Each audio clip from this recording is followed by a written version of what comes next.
Chapter 551. Su Lingwei was a light-speed ability user. Her flying speed was naturally very fast, but her hands were even faster. Facing such a powerful enemy, like Sheng Tian Feng, she also knew that those fancy martial arts techniques were useless. Halfway through her flight, she threw out 3 glittering light spots with the back of her hand. Ding Ming saw them clearly. They were the Krypton gold flying needles that Lin Tingbai had used to attack him. They were probably the trump cards of the Water Cherry Association. Each of them had 3 needles, and they wouldn't use them unless it was absolutely necessary. However, surprisingly, Sheng Tian Feng didn't move at all. He just let the 3 needles sink into his lower abdomen. In fact, he didn't have any energy left to dodge. He still needed to save the little bit of energy he had recovered to deal with Ding Ming. In his eyes, Su Lingwei in perfect condition couldn't compare to a severely injured Ding Ming. Die, you bastard! Su Lingwei was overjoyed that her flying needles had succeeded. She dashed forward in a few flashes and raised her hand to slap at the magnificent Sky Peak's face. Under her wrist, a cold glint of a sharp weapon was faintly flickering. Pah! It was a pity that this sharp weapon simply could not pierce out. Sheng Tian Feng's big hand arrived first. He grabbed Su Lingwei's throat like lightning and lifted her up. Whoa! Su Lingwei's pretty face immediately turned purple. Her feet left the ground, and she struggled desperately. Although the fight between Ding Ming and Sheng Tian Feng didn't seem like much, anyone else would know how powerful it was. Even though Su Lingwei was seriously injured and had been hit by 3 needles, Sheng Tian Feng's remaining power was still terrifying. Su Lingwei was no match for him at all. Su Lingwei was about to die, but Sheng Tian Feng threw her away. Su Lingwei fell next to Lin Aoxue. She curled up on the ground and coughed violently. Kill me if you dare. Sheng Tian Feng smiled. I still need you. At least you're more useful than Ding Ming. No one understood what he was trying to say. Fortunately, he was already smiling maliciously as he explained, because when the time comes, I can still use you. I've admired the beauties of the Water Cherry Association for a long time. As long as you serve me well, I can consider sparing your life. Shameless. Su Lingwei struggled to get up. However, she felt as if her internal organs were being overturned. She couldn't stand up at all. Only now did she realize that Ding Ming had been fighting against such a perverted monster. Sister Shui, little you, Liang Yi and Lin Tingbai staggered over and helped Lin Aoxue and Li Qiyu up. Lin Tingbai had been beaten half to death by Ding Ming earlier, and Liang Yi had also been seriously injured by the aftermath of Ding Ming's battle on Towering Heaven Peak. However, the 2 of them were now in better condition. Don't worry about me. Save Sister Shui first. Su Lingwei pushed Liang Yi's hand away. Lin Tingbai decisively supported Lin Aoxue and said in a low voice, Okay, Sister Shui, I'm here to save you. Watch out. Ding Ming cried out in alarm from afar. However, it was too late. Lin Tingbai suddenly raised her hand and pressed it against Lin Aoxue's heart. Su Lingwei could see clearly with her telekinesis. It was the 3 Krypton gold needles again. They had completely pierced through Lin Aoxue's heart. Lin Aoxue's life force was already very weak. After the 3 needles pierced through her body, she immediately lost all signs of life. This change was completely unexpected. Not even Ding Ming had foreseen it. Su Lingwei was dumbfounded. She hissed, What were you doing?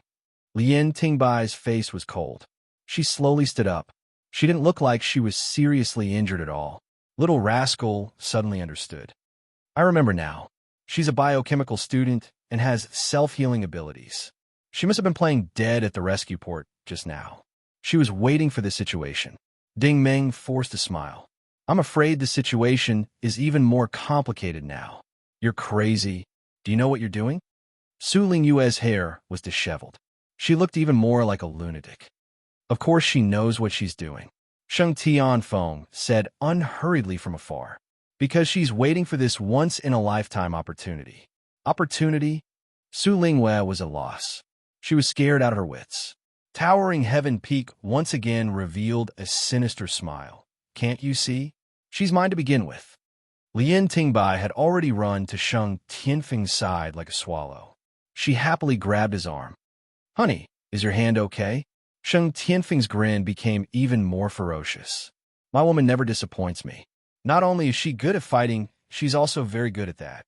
As for what that was, Su Lingwei should have figured it out by now, even if she hadn't done it before.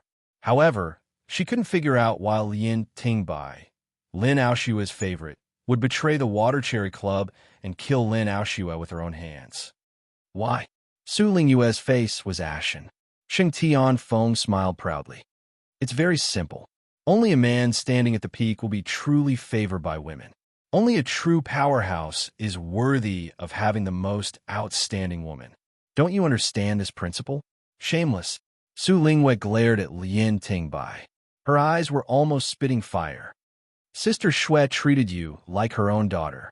How could you betray her? You're worse than an animal. Lien Tingbai giggled. Xiaoya, you're still too young. I'm just thinking about my own happiness.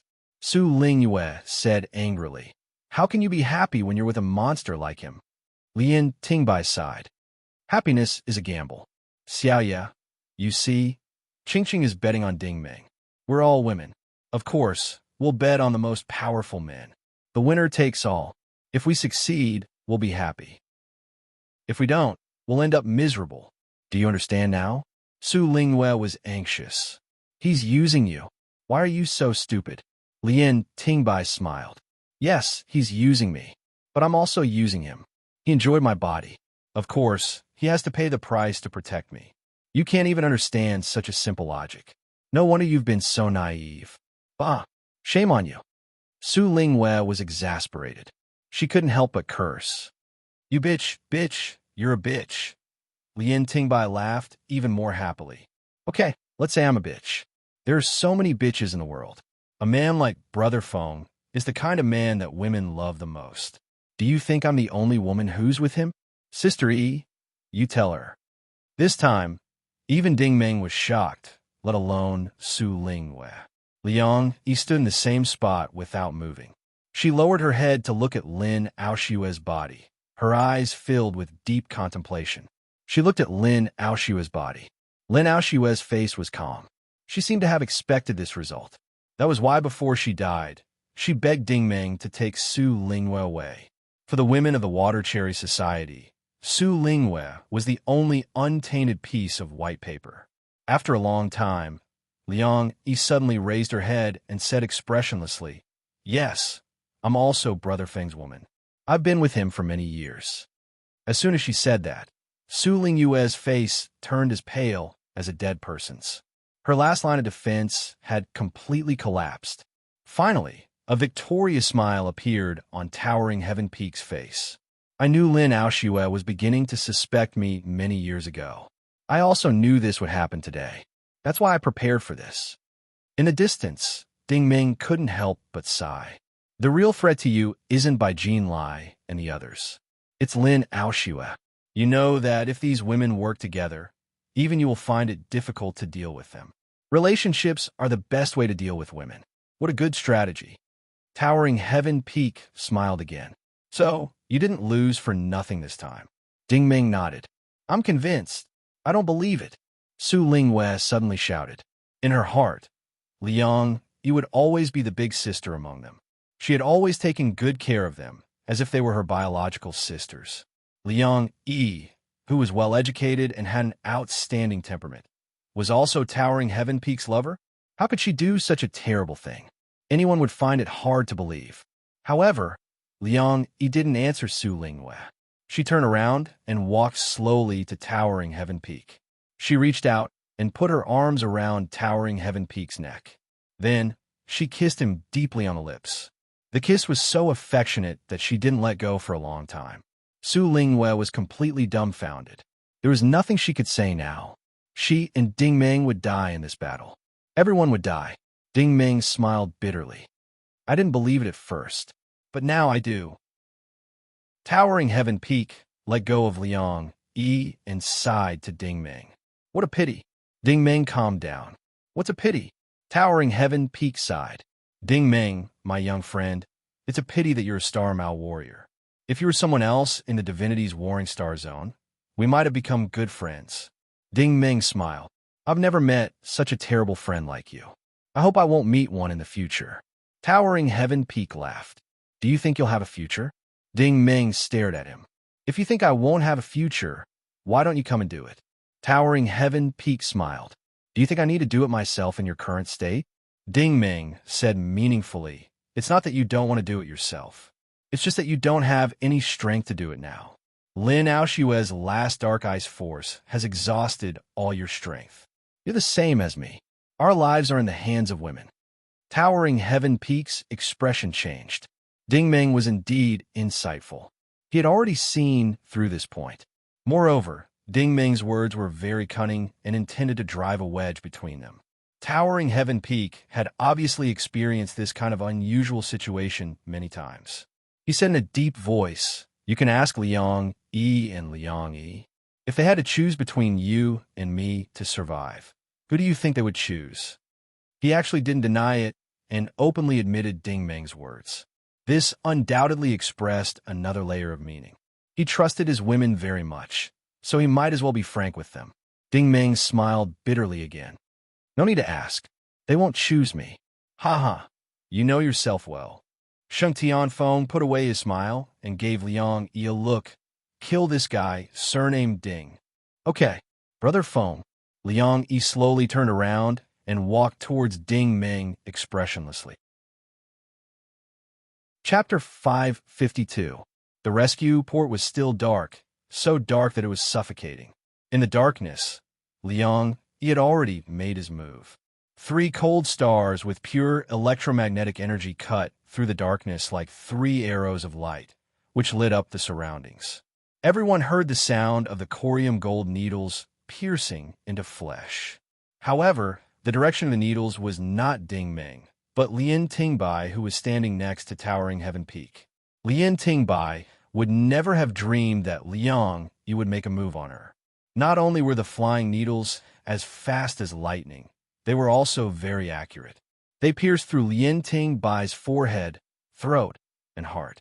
Lian Tingbai's entire body twitched, and her throat made a caw-caw sound. You, so poisonous. She couldn't say the rest of her words because she had already fallen to the ground. Liang Yi's face was cold. You have healed a part of your wounds, but you would never have been able to survive my 3 needles. You are not wrong, because that *TCH deserved to die. This change shocked everyone once again.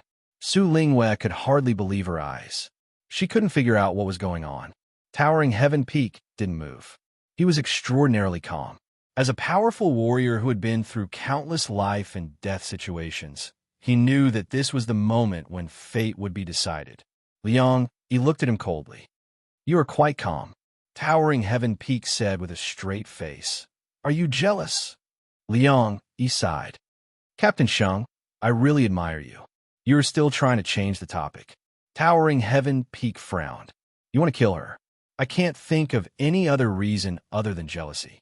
Liang Yi suddenly bent over and laughed without caring about his image. It seemed that he was laughing so hard that tears were coming out of his eyes.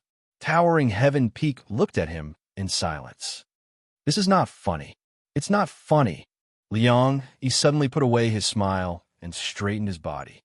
Have you ever thought that since you tried to open up the Water Cherry Society many years ago, we can do the same to you? What do you mean? Sheng Tianfeng didn't understand these words and suddenly felt a trace of uneasiness. Liang Yi also showed a strange smile. You're right. The president has been suspicious of you for many years. Every time there's an interstellar mission, you'll come to the Sakura Society to show your concern, but you've never personally participated. The presidents of the other 5 sects have at least participated once or twice. We've always felt that this doesn't make sense. And then, Sheng Tianfeng stared at her with a sharp gaze. Liang Yi sneered and said, Have you ever thought that the ball that year was a trap specially set up to target you? The president thought about it again and decided to send me to contact you and wait for an opportunity to get close to you. Towering Sky Peak's face darkened. Lin Aoshue sent you here to be a spy. Liang Yi said, Of course I knew you would suspect my motives, but unfortunately, I know you men too well. Yes. Towering Sky Peak nodded expressionlessly. You are indeed an authority in this field. In the Water Cherry Society, Liang Yi was even colder than Lu Qing. In the entire God War Star Ring, Liang Yi was the dream goddess of countless men. She was different from Lin Tingbai, who didn't get close to men. This was because Lin Aoshue had said in public more than once that Liang Yi's other half had to be stronger than Liang Yi for Liang Yi to consider her. There were only a handful of people in the alliance who were stronger than Liang Yi. Of course, Towering Sky Peak was one of them. This was clearly a smokescreen that Lin Aoshue put out in advance to lower Towering Sky Peak's vigilance. Of course, his vigilance was still there. Why would such a young and beautiful woman with such an outstanding temperament like him? Therefore, after that ball, Liang Yi adopted the strategy of retreating in order to advance. She understood men's psychology well. The more you couldn't get her, the more anxious you would be. Moreover, Towering Sky Peak had spent a lot of effort to secretly pursue her. It took him a whole 5 years to succeed. He didn't expect this to be a trap set up by Lin Aoshue in advance. So what? Towering Sky Peak snorted coldly. Do you think you found out anything from me? Liang Yi nodded. You are indeed very cunning. At first, I also suspected that you weren't our enemy. But your mistake was that you were too flirtatious. Did you think we didn't know that you had hooked up with Lin Tingbai? From the moment you hooked up with her, we knew you had a big problem. Towering Sky Peak said coldly. Go on. Liang Yi said, I've been with you for so many years. How many times have I slept with you? You have to understand one thing. If a man and a woman have slept together for more than 3 years, even if the man doesn't say anything, it's very difficult to keep a secret in front of the woman. Towering Sky Peak said expressionlessly, That makes sense. Liang Yi said, Mr. Ding Meng said it very well. If you want to deal with a woman, feelings are undoubtedly the best breakthrough. But if you want to deal with a man, what is a woman's most powerful weapon? You should be clear about that. Of course, he was clear that a woman's most primitive weapon was more powerful than any martial technique. Because no matter how firm a man's will was, no matter how determined he was, it was impossible to completely turn a blind eye to beauty. There would always be a time when you let your guard down. There would always be a time when you let down your reason. What's more, a peerless beauty's thousands of gentleness, thousands of amorous feelings. How many heroes were buried in it? Towering Sky Peak's expression was very ugly. Continue, Liang Yi said. Do you know why you are so infatuated with me? Do you realize that every time you touch me, there's a sweet fragrance on my body that makes you mesmerized? Especially my saliva. Towering Sky Peak suddenly raised his head, his eyes shooting out flames of anger. Why? Liang Yi sneered. It's the Spirit Green Mountain. The Spirit Green Mountain was the same as the Blood Green Mountain. They were both extremely rare and precious spirit items in the universe. The Blood Green Mountain was used to transform and fuse with low-level life forms, while the Spirit Green Mountain was a very powerful corrosive substance.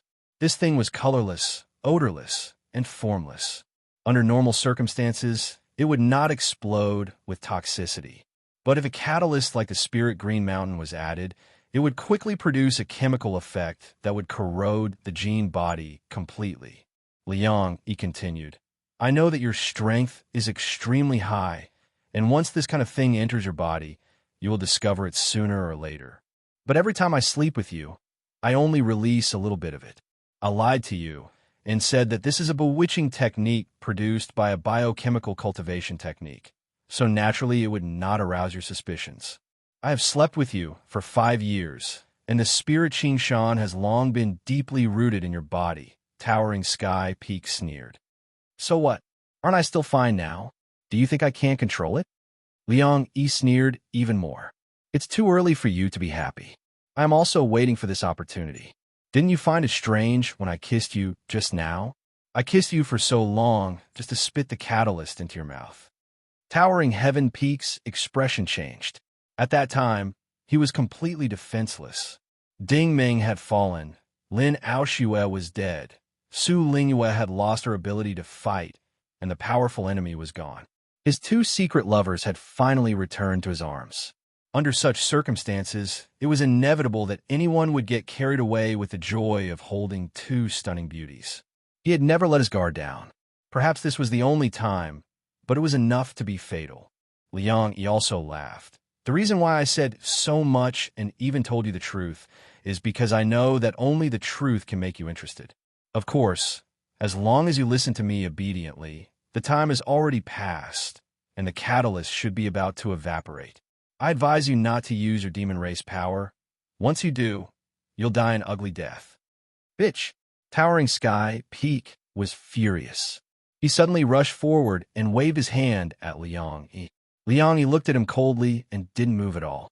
Sheng Tianfeng didn't even take 3 steps before he stopped, because Liang Yi really wasn't trying to scare him. As soon as the origin was activated, he was shocked to find that the energy in his body was disintegrating like silk being peeled out of a cocoon. Everyone knew that when origin ability users first absorbed energy, they absorbed it bit by bit, thread by thread. But now, the energy in Sheng Tianfeng's body was leaving his body in the same way, completely disappearing without a trace. Why is it like this? Towering Sky Peak revealed a frightened expression. In the eyes of Ding Ming and the others, the changes in Towering Sky Peak's body were even more terrifying. Wisps of black smoke were coming out of his body, and his skin was melting at a speed visible to the naked eye. It was like a piece of wood that had been completely burned and turned into ashes when the wind blew. No, Towering Sky Peak let out a heart-wrenching scream. 10 seconds. In a short 10 seconds, he really turned into ashes. Starting from his feet, his calves, his thighs, his abdomen, his chest, his right hand, his throat, his head. A living person had completely turned into black smoke that didn't dissipate in the air. At this time, a pure white light arrived at just the right time, piercing into the black smoke like a bolt of lightning. The black smoke instantly turned into countless specks of white energy. In the distance, Ding Ming waved his hand again, and the divine light was withdrawn. Towering Sky Peak's soul body exploded with a bang, and he completely disappeared from this world along with the energy of the demons. This was Ding Ming's last bit of strength. If Liang Yi hadn't stalled Towering Sky Peak for a bit of time, he wouldn't even have been able to recover this bit of strength. Now, the powerful enemy was truly eliminated, but for some reason, Ding Ming didn't feel any joy in his heart. He lay on the ground and looked at Liang Yi, who was covered in wounds and had disheveled hair. His feelings were particularly complicated. Liang Yi calmly sat down on the ground and slowly said, I was also picked up by Sister Shui in the arena. I was seriously injured at that time, so I should have died many years ago. Ding Ming listened. He knew that Liang Yi must have a deeper meaning. Liang Yi continued, Sister Shui was very good to me, very, very good. Among the 5 of us, she even told me the secret of the Mao Xing civilization. Ding Ming nodded. Although he couldn't understand the feelings between women, he understood the trust between people. Even he didn't dare to reveal such important top-secret information to the people closest to him. This showed how much Lin Aoshue trusted Liang Yi. Chapter 553. Liang Yi said, when Sister Shui decided to send someone to approach the towering heaven peak, she had 3 candidates, Qingqing, Xiaoye, and me. After careful analysis, she found that the 3 of us were all ordinary people with clean backgrounds, which would not arouse the towering heaven peak suspicion. On the other hand, Lin Tingbai and Shiwen were born in big families, which would involve too many people and cause too much trouble. Ding Ming hesitated and said, but in the end, you went alone. Liang Yi's expression was too calm. It was as if she was talking about something on her own. You know, us 3 sisters are inseparable and have a deep relationship. I see them as my biological sisters. How could I bear to let them go on this kind of thing? They are younger than me and have a vision for the future and hope for love. Their achievements in the future should be much higher than mine. Ding Ming sighed sadly. So you volunteered to take the order? Yes. Liang Yi's tone was extremely firm, and every word that came out of his mouth was like a sharp knife. I'm willing to replace them, to be the plaything of towering heaven peak, to do those filthy and disgraceful things. I know that one day, my reputation will be ruined, and I will become a whore that everyone spurns. In any case, I should have died many years ago. Ding Meng was speechless. Not far away, Su Lingwei, who was kneeling on the ground, could not stop crying. Ding Meng might not understand what she meant, but Su Lingwei immediately understood Liang Yi's heart. For a woman, death was not the most terrible thing. It was losing her sense of honor, being humiliated, being away from love, and losing her future. It was better to die. However, Liang Yi had been lurking for 10 years. Su Lingwei did not dare to imagine that if she had been in Liang Yi's shoes, she would not have been able to bear it for 10 years. She would not have been able to bear it for even a second. However, Liang Yi endured it and finally got the chance to destroy the towering heaven peak with her own hands. Liang Yi suddenly straightened her chest and raised her head. "Mr. Ding Meng, I want to ask you a question." Ding Meng said, "Please ask." Liang Yi said in a low voice, "Am I a dirty woman?" Ding Meng answered decisively, "No." Liang Yi said, "Oh." Ding Meng sighed. "Miss Liang, I just realized that in this matter, you have been bearing it alone and carrying the burden forward. Many of the things you have done are things that I, Ding Meng, will never be able to do. I, Ding Meng, admire people like you the most.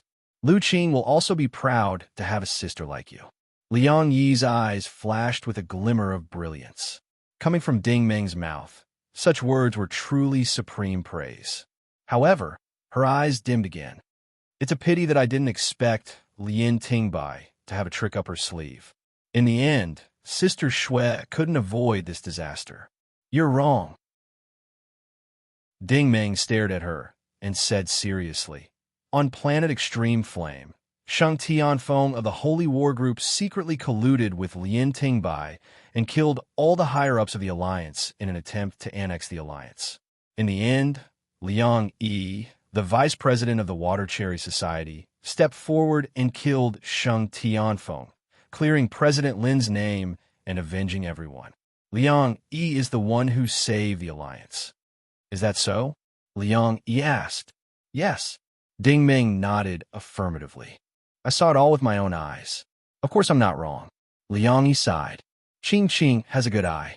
I'm so envious of you. No wonder Sister Shui asked you to take Xiaoyu with you. I finally understood Sister Shui's intentions." Ding Meng sighed inwardly as well.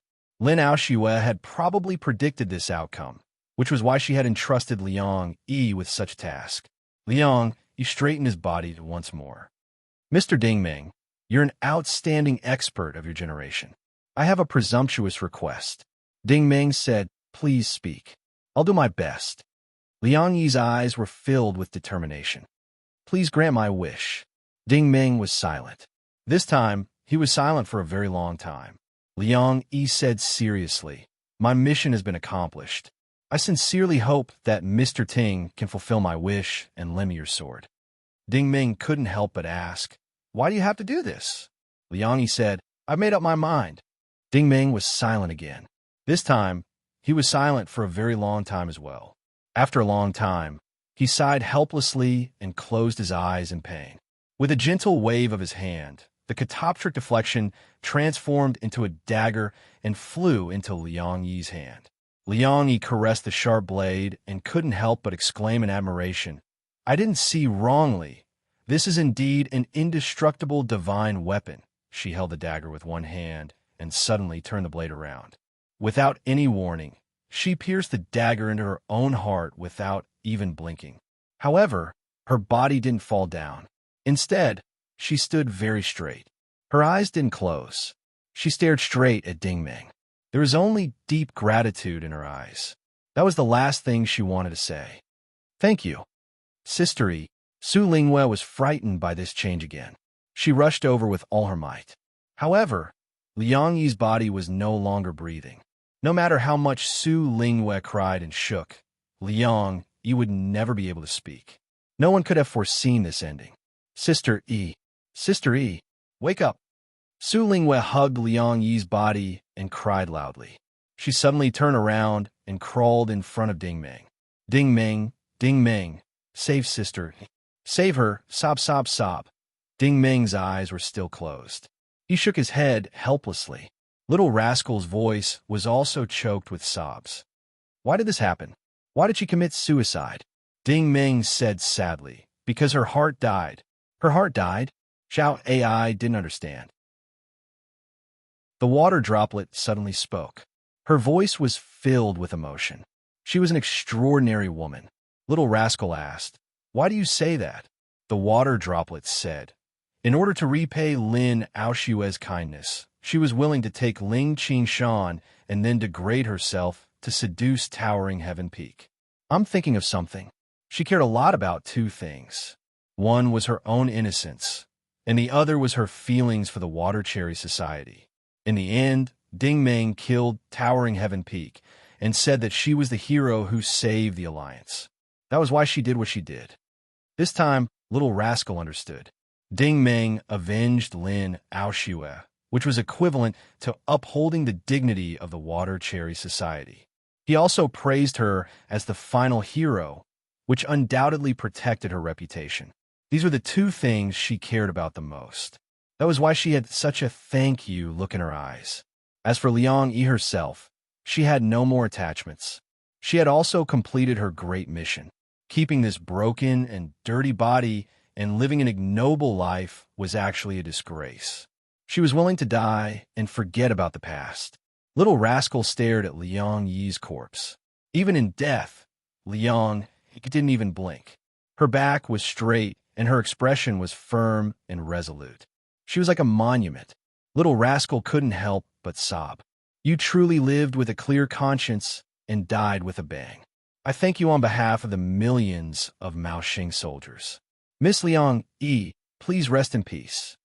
The sound of footsteps could be heard from afar. Ding Ming immediately felt that the spiritual link between the two had become clear. This was undoubtedly Lu Qing and Jun Ling who had arrived. The two of them instantly received the message from Ding Ming and immediately understood what had happened here. Seeing Liang Yi's unbending body, Lu Qing knelt down with a paw as large drops of tears flowed down her face. Jun Ling also stared blankly at Liang Yi. She didn't expect that this woman, who was usually as beautiful as a flower vase, would have such a resolute and unyielding side. Lu Qing and Su Lingwei held Liang Yi's corpse as tears streamed down their faces. The price of this battle was too high, for the six of them had died in this tragic battle. Even Lin Aoshue herself had not been spared. After what seemed like centuries, the system finally sounded from the ceiling. "Warning! Warning! A high-risk flying unit has been detected behind this ship. This unit is a direct threat to this ship. All units, please return to your combat positions." At the same time, Xanjie's voice came through the communicator. "Jun Ling, I've opened the portal. Come back quickly." The light from the Chu-Ing transmission soon appeared in the center of the hall and quickly formed a cylindrical portal. Jun Ling sighed. "Let's go." Lu Qing wiped away her tears and helped Su Lingwei lift the immobile Ding Ming. "Wait!" Ding Ming suddenly stopped them. Lu Qing suddenly saw two streaks of light floating out of Ding Ming's forehead. The streaks of light quickly formed in the center of the hall. These two streaks of light were Little Rascal and the water droplet. As soon as Little Rascal appeared, he couldn't help but scold the water droplet. "What are you doing?" The water droplet was now in the image of a citizen's protector. "I have a way to save her," Little Rascal said. "Are you crazy? What kind of crooked tricks are you thinking of now?" The water droplet said seriously, "I can fuse with the spirit Qingshan in Miss Liang's body. Not only is it harmless to me, it can also help me grow better." "No," Little Rascal immediately rejected. "Miss Liang has already passed away. She lived a painful life. I won't allow you to touch her body after she dies." The water droplet was anxious. "Her spirit body hasn't completely disappeared. I can summon her back." Little Rascal was about to refute when Lu Qing and Su Lingwei spoke in unison. "Really?" The water droplet nodded. "Not only can I summon her back, but I can also fuse with her like Little Rascal. I can help her," Little Rascal said, But if you do that, you will lose the basic characteristics of a spore life form. In other words, Miss Liang will take over the main body, and you will just be a spirit body. I know. The water droplet's expression was very serious. He sighed and said, "After I was reborn, I said that I am the same as the light bird. I yearn for those beautiful things. Miss Liang is such a noble person. At least let me do something for her, right? What do you think?" This question wasn't directed at Little Rascal, but at Ding Ming. Ding Ming nodded. "Yes." Little Rascal immediately said, "If you want to do something bad, then I'm sorry. If you don't succeed, I will beat you back to your original form." As soon as he finished speaking, the citizen's light form immediately turned into a puddle of liquid and quickly drilled into Liang Yi's boots. About 3 minutes later, Liang Yi suddenly stood up. His eyes were shining brightly. Sister Yi, Lu Qing, and Su Lingwei couldn't help but cry out in joy. Unfortunately, Liang Yi's voice was that of a water droplet. "Sorry, Miss Liang's spirit body is still very weak. She will naturally return after a while, I promise." Little Rascal looked at Ding Ming. "What do you think?" Ding Ming nodded. "All right, let's go up first." Chapter 554. In the command center, a huge interstellar map was displayed on the console. Xin Jie and Chu Shaoqing stared at the screen with serious expressions. After Lu Qing and the others were sent up, Xing Yi immediately carried the seriously injured Ding Ming to the medical cabin. Su Lingwei helped Liang Yi, who was possessed by the water droplets, to the nutrition cabin. Only Chu Shaoqing, Xin Jie, Jun Ling, and Lu Qing were left in the command center. After all, Jun Ling had little interaction with Xin Jie.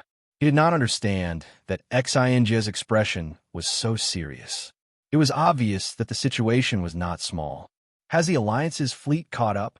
Lu Qing was smarter. She had already guessed the result. Chu Shaoqing did not answer. She just swiped her hand on the console a few times. The real-time reconnaissance image was quickly displayed on the screen. Lu Qing took a closer look, and her face could not help but reveal a look of shock. In the vast expanse of space, the Conqueror was spewing out multiple blue crystal flames as it sped into the depths of the Sea of Stars. But behind it, there were 3 motherships chasing in this direction. Jun Ling did not think much of it. The space carriers can't catch up with the comprehensive ship, right? Chu Shaoqing said, "In theory, they can't catch up. However, it's hard to say if they release the assault ships." Jun Ling also knew this. The role of the space carriers was to carry all kinds of starships, supplies, and energy. This was a mobile fortress in space. No matter how useless the 3 space carriers were, it was not a problem to release dozens of assault ships at once. The biggest advantage of the assault ships was their speed and firepower. Jun Ling frowned. "We should be able to hold on, right?" Xin Jie sighed. "We can hold on. The problem is that we have to use the starship's shield. If the consumption is too high, it will be very difficult to perform the warp mirror transmission. Moreover, they only gave us 3 minutes to consider. The energy module has not completed its automatic repair." As soon as he finished speaking, countless rays came down from the sky. The remote real-time communication was generating a mirror image. It was obvious that the fleet commander on the other side had connected. Shang-Rilon. Lu Qing was surprised. Is she not the fleet commander of the Alliance? Chu Shaoqing was curious. Lu Qing shook her head. No, she is the vice president of the Holy War Army. She is the eldest daughter of Towering Sky Peak. She is not qualified to command the fleet. Chu Shaoqing said, "Understood." It seems that she has realized that Towering Heaven Peak did not manage to control the situation here. As expected, Shang-Rilon's face darkened when she saw Lu Qing. "Miss Chu, 3 minutes are up. It seems that you insist on not stopping, right?" Chu Shaoqing said, "It's not up to you whether we stop or not." It was a smart move, because Shang-Rilon had no idea what was happening on the Conqueror. Chu Shaoqing was betting that Shang-Rilon was still counting on Shang Tianfeng to control the situation and would not dare to launch a large-scale attack. The Alliance would not destroy the Conqueror unless it was absolutely necessary. After all, towering heaven peak was so terrifyingly powerful. Who would have thought that it would be turned into ashes by Ding Ming and Liang Yi? However, Sheng Rulan sneered and said, "Well, since Miss Chu is so confident, let's see if you still have the same confidence." After saying that, the communication was cut off and the image disappeared. The system immediately sounded, "Warning, warning, high-risk energy, scan detected and locked onto this ship. Danger grade A." Xing's hand immediately pressed on the screen, and a series of defense commands were activated. The entire command center flashed red. In space, the three motherships that looked like the Great Wall of Steel opened fire at the same time. 3 straight, bright blue beams came in the blink of an eye and accurately hit the tail of the Conqueror. Chu Shaoqing had underestimated the opponent's determination. Sheng Rulan had not made a move yet, but the moment she made a move, she fired 3 orbital beams. Moreover, each beam had a diameter of more than 400 meters. She was going all out to blow the Conqueror into smithereens. With a whoosh, the Conqueror was immediately enveloped by a large spherical energy shield. The surface of the shield sizzled as it was burned by the railgun. The frequency was so high that the shield flashed into a ball of light, and the real body of the starship could no longer be seen. The system sounded, "Warning, warning, energy is decreasing. Storage at 96%. Xing smiled. This woman is not simple. She knows how to use orbital beams. When he was smiling, it was often when the situation was most dangerous. Chu Shaoqing instantly understood. Sheng Rulan knew how advanced and powerful the Conqueror was. She did not expect the orbital beams to blow the starship away. Her goal was to use the prolonged burning to force the Conqueror to use the energy shield. Not only would the Conqueror consume a lot of energy, but its speed would also be reduced. "They've released the assault ships," Jun Ling exclaimed. On the light beam, the ports on the flanks of the 3 motherships were opened one after another. More than 50 assault starships flew out and dashed toward Conqueror like a swarm of flies with long crystal flames spurting out of their mouths. Chu Shaoqing immediately turned to look at Xing. Her meaning was clear. What should they do now? Once these assault ships caught up, they would not be able to escape. Xing said, "How much time will it take for the energy module to repair itself?" The system sounded, "Commander Xing, the remaining time for the energy module repair is 18 minutes and 24 seconds. The enemy's flying units will catch up to this ship in 11 minutes and 13 seconds. Xing closed his eyes and took a deep breath. At this moment, his brain entered a high-speed calculation mode. After a long time, he finally opened his eyes. Open the warp mirror engine and send the precise coordinates of the Norse Empire's front line. Prepare for a space jump. The system sounded. Authorization complete. Prepare to execute. Chu Shaoqing was shocked. Xing, we can't do a space jump at our current speed. We're too slow. We can't withstand the cosmic storm in the 4-dimensional space. Xing nodded. These 3 orbital beams have seriously slowed down our speed. There's only one way to speed up now. We have to split the body immediately. The so-called separation of the body simply meant that the Conqueror starship would be split into 2. The front and rear sections would be separated, and the rear section that was attacked would be abandoned. This way, the enemy's railguns would focus on a fake target, while the bridge section in front would break free and rush into the wormhole. Even though the Conqueror was built with this design, Chu Shaoqing still could not believe it. Xing's operation was too risky. If the body is split, the energy source will also be split into 2.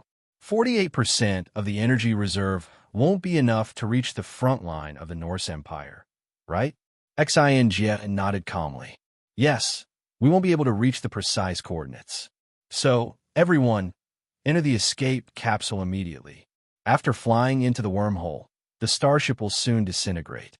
Before that, I'll jump out of the 4-dimensional space and use warp mirror transmission to send everyone's escape capsule to the front line as much as possible. As for whether we can survive, I can't guarantee it. It'll depend on everyone's luck. It was actually such a crazy escape plan. Chu Xiaoqing, Jun Ling, and Lu Qing were all dumbfounded. The starship would first perform a space jump in the four-dimensional space, and then let the escape capsule do a long-distance transmission in the three-dimensional space. Which statistician would dare to do this? Lunatic. A real lunatic. The three women came to the same conclusion at the same time. However, there's always a fine line between a lunatic and a genius. Xing's expression was calm. He said calmly, "We have less than 5 minutes left. Everyone, let's move quickly. This is the only way to increase our chances of survival." The starship was still speeding forward, but space was already distorted. A long and narrow space-time rift suddenly appeared in front of the Conqueror. In the middle of the rift was a faintly glowing black hole. This change could not be hidden from the command center of the mothership. A staff member exclaimed, "CEO Sheng, the enemy has opened a wormhole." Sheng Rulan snorted disdainfully. "Dream on. Flying into the wormhole at this speed is suicide." The staff member exclaimed again, "We seem to have hit a fake target." Sheng Rulan looked at the surveillance image and was furious. The Conqueror's shield was too strong, causing its butt to glow like a ball of light. The railgun had indeed been attacking, but now the ball of light seemed to have deviated from its course and was slowly falling. The Conqueror had separated into two sections.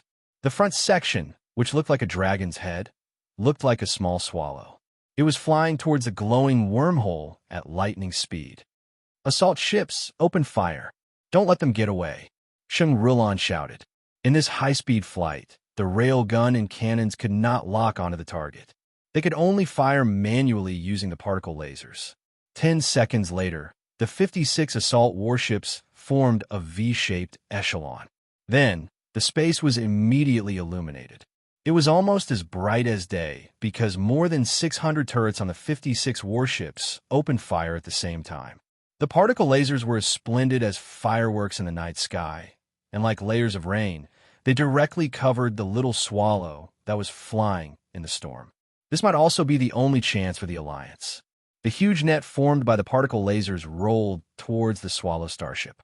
However, the starship dodged left and right as if it had eyes. It was like the flash step of the lightspeed system. No matter how it dodged, it just couldn't hit. It should be known that this was an area attack mode. The Swallow starship was so agile that it stunned the hundreds of workers on the mothership. This was definitely not the system's autopilot mode. It was definitely manual operation. Was it still human? Seeing the large net of fire sweeping past, the Swallow starship became faster and faster. It was like a beam of light.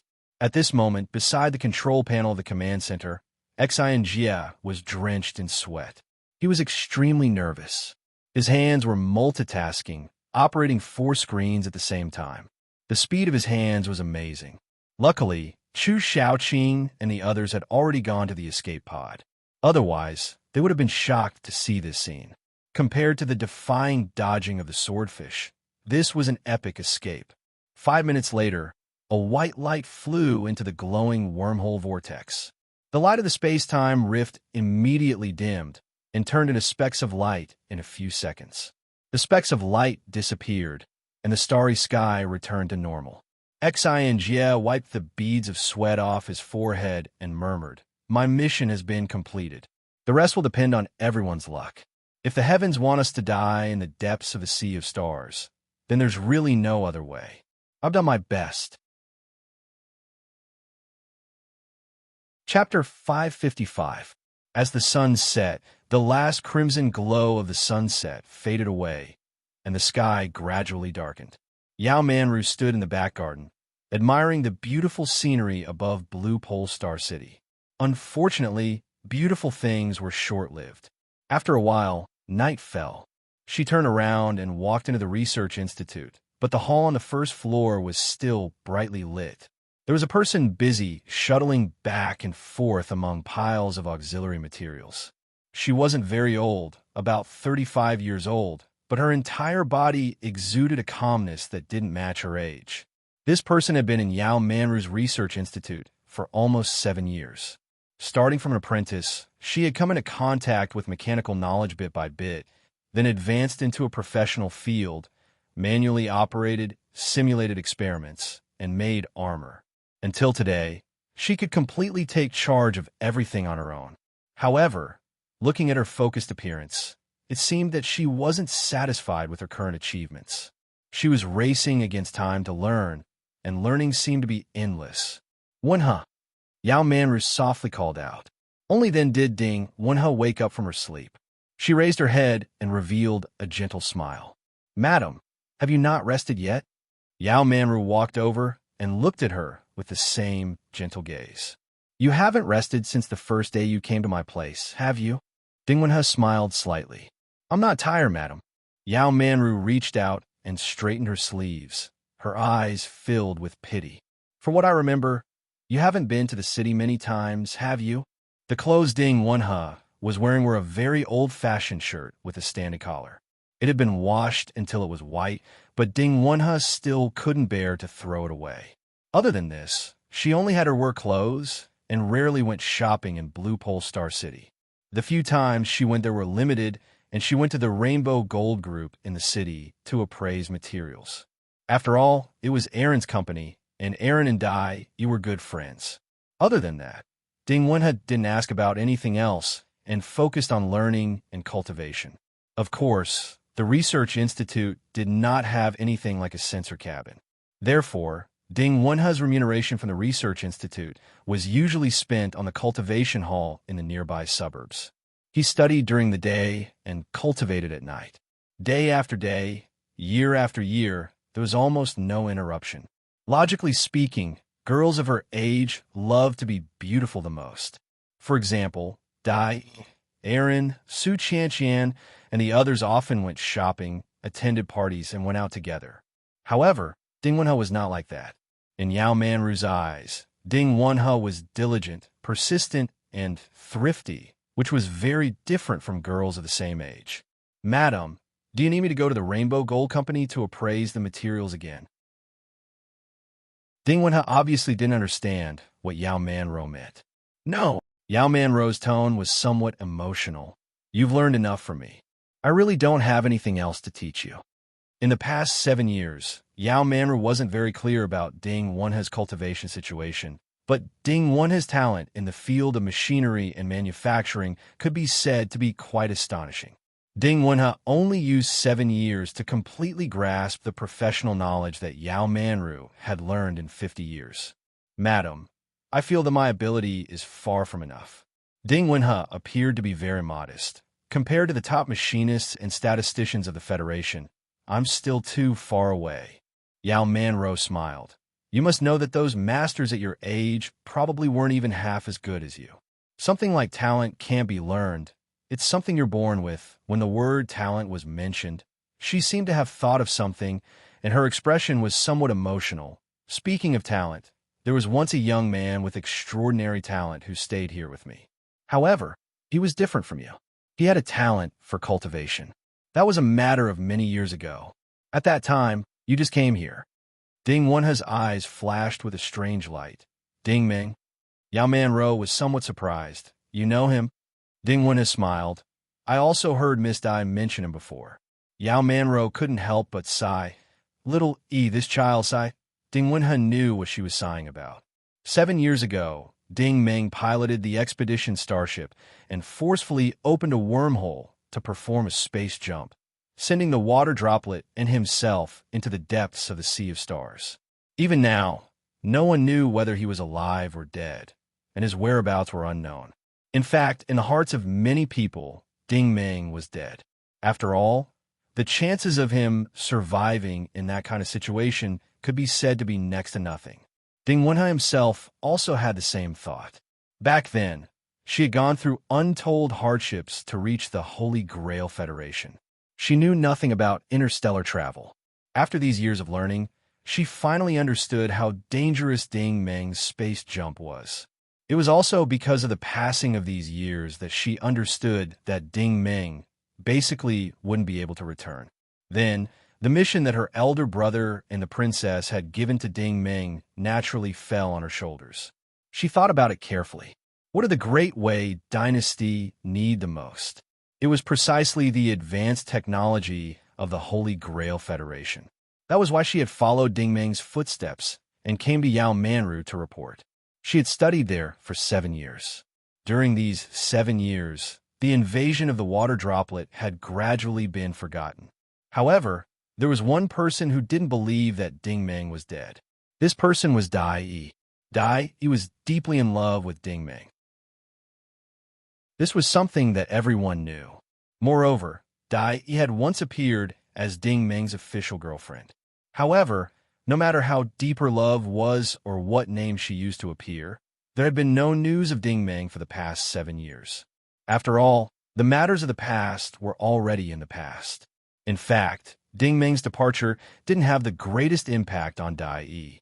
Instead, it had a far-reaching impact on the entire Dai family. Back then, Ding Meng had been ranked first in the Starlight examination. He could be considered a genius in the history of the Starlight examination and was publicly acknowledged as a rising star. However, just like many other geniuses, Ding Meng had also fallen in an accident. The future son-in-law of the Dai family had naturally been lost. Dai Ranjun had originally wanted to take advantage of the situation to advance further in his official career, but because of that accident, the Dai family's influence had instead weakened. With the clan's influence weakened, all kinds of troubles naturally followed. Yao Manru's face carried a trace of worry. Sometimes I also think that it would be great if that child Ding Meng was still here. Ding Wen's eyes flashed. Perhaps one day he will return. Yao Manru sighed. I hope so. However, Little Yi can't wait any longer. Ding Wenha also understood the meaning of these words. The Holy Grail Federation was different from the Great Wei dynasty. Dai Yi was currently in her 30s. In the Federation, this was the best age for a woman to talk about marriage. This was because the Federation also paid particular attention to bloodlines. After all, the genes of an origin ability expert would greatly affect the next generation. 3 years ago, Dai Yi had passed the examination at Starlight University as an intermediate war elder. From the perspective of an origin ability expert, Dai Yi was in the best years of her life. If she were to marry a genius from a certain clan, it would truly be a perfect match. However, unfortunately, Dai Yi's obsession was too deep. In these 7 years, apart from Du Mo and the others, Dai Yi had almost never come into contact with anyone of the opposite sex. In fact, she could wait, but Dai Ranjun couldn't. In these few years, a large clan from St. Splendor City had already put this matter on the agenda. If the Dai family could establish a relationship with this clan, it would undoubtedly be of great help to the entire Dai family. Ding Wenha said, Madam, I think it's better for Miss Dai to make this decision herself. Yao Manru nodded. I think so too, but Ranju inside is very anxious. The pressure from St. Splendor City is very great. At this moment, the roar of an aircraft could be heard from the front yard. It was obvious that a shuttle car had landed. Ding Wenha sensed for a moment and couldn't help but reveal a smile. Madam, you were just talking about Miss Dai. Isn't Miss Dai back now? A few minutes later, a slender figure appeared at the entrance. The person who had come was indeed Dai Yi, who hadn't returned for several months. The current Dai Yi had changed a lot. When she was still a student, she was always dressed gorgeously, sexy, and moving. However, now that her strength had increased, her entire person had become low-key. Her entire body was covered in black light armor, and her every movement was more confident and steady. She was no longer brimming with youthfulness and beauty. Mom, Sister Wenha. Dai Yi quickly jogged in. Ding Wenha noticed that Dai Yi's footsteps were very light. He couldn't help but smile and ask, Miss Dai, did you encounter something good? You're in a hurry to come back and report the good news to Madam. Yao Manru also smiled. Xiao Yi, I heard that you went to outer space with Du Mo and the others. Dai Yi's face was full of smiles. Yes, we went to planet KV-303. I went to visit Captain and the others. Nowadays, planet KV-303 was an important material transit center for the Starry Rainbow Corporation's Southern Division. Salmon and the others have been working hard to build the port, and they hadn't stopped all these years. Of course, the development of planet KV-303 was also due to Ding Meng's favor. In order to rope in Ding Meng, The transit string didn't hesitate to cater to his liking. Yao Manru was a little surprised. "Oh, why did you go so far?" Actually, it wasn't Dai who wanted to go, but Four Eyes and Mousy who had asked her to go. If it were any other man, she would definitely refuse, but Four Eyes, Mousy, and Ding Meng were friends. As long as they were Ding Meng's friends, she would gladly go. Besides, there were many people she cared about on planet KV-303. In the end, when she arrived at the Starry Rainbow Corporation's transit port, the person she saw wasn't Four Eyes, but Salmon. Salmon gave her a long-distance crystal photo with a somewhat blurry image. This kind of photo was sent back by a fleet or satellite deep in the sea of stars. "Look at how you're smiling. What's there to be happy about in a photo?" Yao Manru was a little puzzled. Dai immediately took out the photo and said with a mysterious smile, "Mom, look carefully. Who is this person?" Yao Manru took the photo and looked at it. The scene in the photo seemed to be inside the command hall of a large starship. Beside the control panel, a young and valiant female officer was shaking hands with a short man. The female officer had a very sweet smile on her face, and it seemed that the two had just reunited. The man's back was facing the camera, so his face couldn't be seen. "Let me take a look too." Ding Wenhe moved closer. When she lowered her head to take a closer look, the blood in her entire body seemed to boil. The back of the short and somewhat thin man in the photo was shockingly Ding Meng.